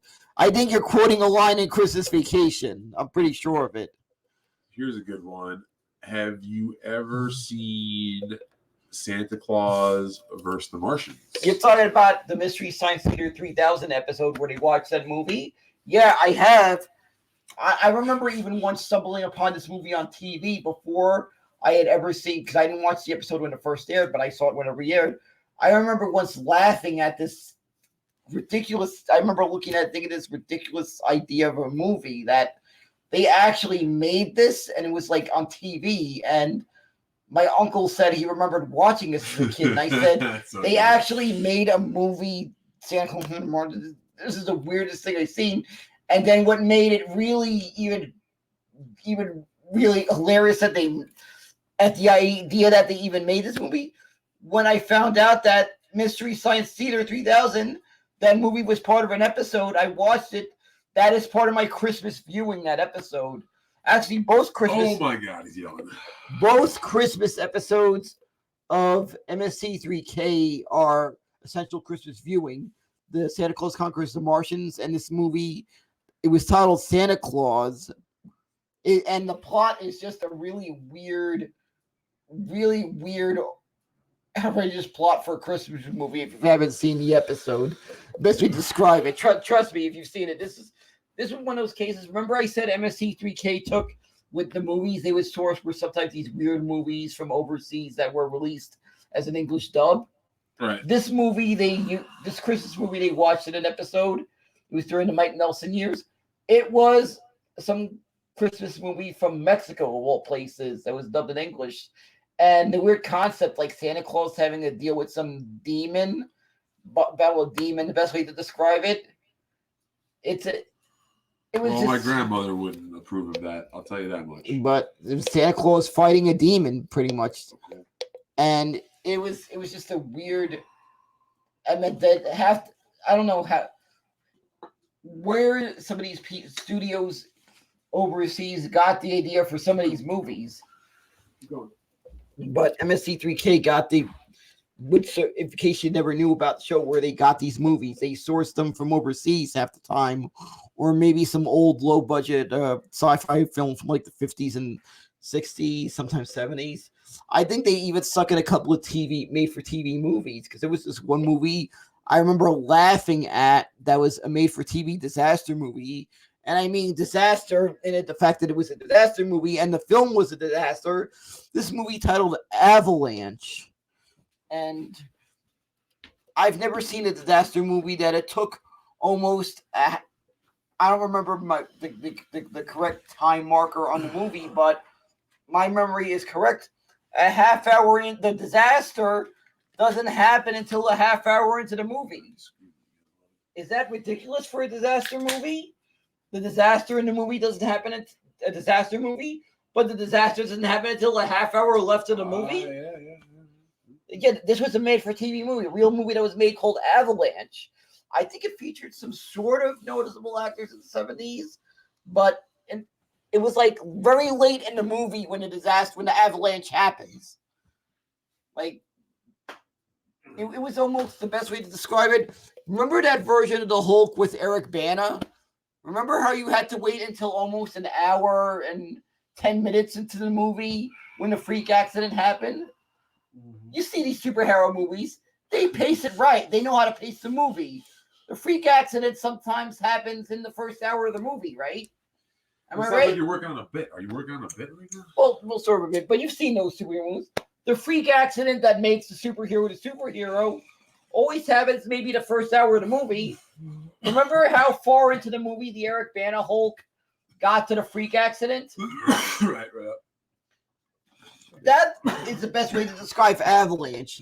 Basically that, like a half hour left into the movies, in the movie, and there was Look, David Chandler. the disaster happened. Sometimes there was a buildup. Yeah, but the build-up, but taking so long for the build-up. Right. I never quite got taking too long to the build-up. Your disaster movie. Well, speaking of taking too long to the build-up, I think we should probably put a little bow on this beautiful. You get it? Yep, and I guess. Well, I'm going to close this with a classic line that you would see in a lot of MST3K episodes when you see the guy that be forcing Joel to watch the movie.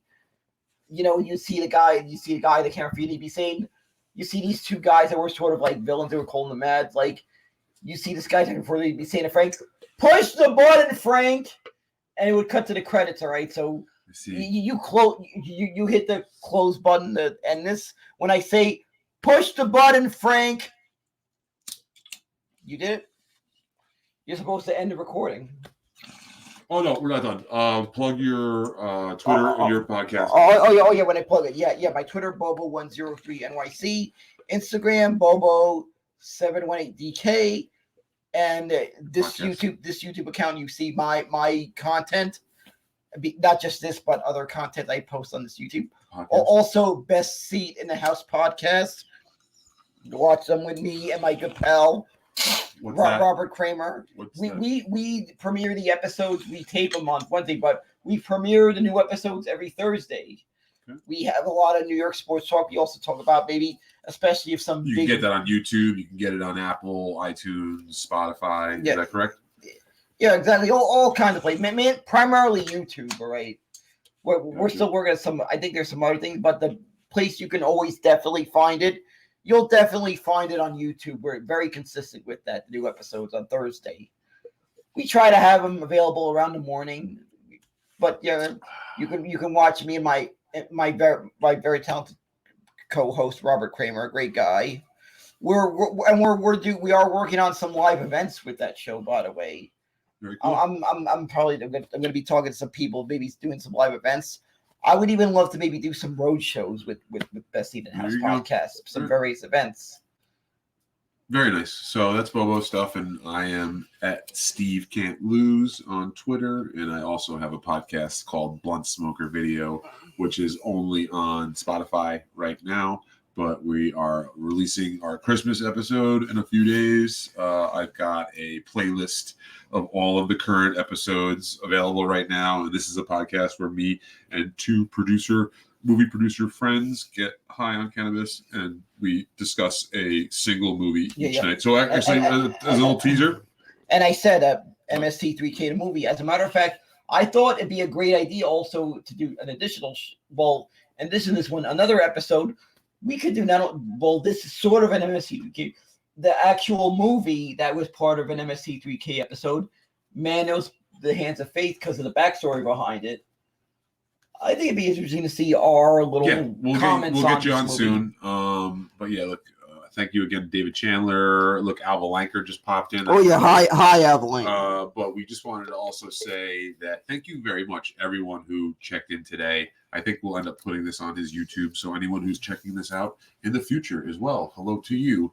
If it weren't for you guys sticking around and getting up to like 20, we'll have this thing on for a week because this is mostly a test show, so it might be on for a little while. If you want to take it down, that's all good. We'll figure this whole thing out. This is just a test show. Yeah, we're working on because I feel like the next one will be more polished. Yeah, well, you gotta be producing. And in the context of the show. I like a little rough around the edges. Yeah, maybe we'll have a better format. I think that if you folks want, you can at Bobo on Twitter and suggest bits, ideas, concepts for the show. We'll take it all into consideration. And you could even suggest maybe a movie that you think would be a good play the MST3K fan fiction. Like maybe this movie would make a great episode of the show. Sure. We'll take it all into consideration. Because I sometimes do that myself with various movies that I've seen. Like, this one will make a good episode. Would have made a good episode. So, yes. Yeah. So all right. So right now, close it. Push the button, Frank.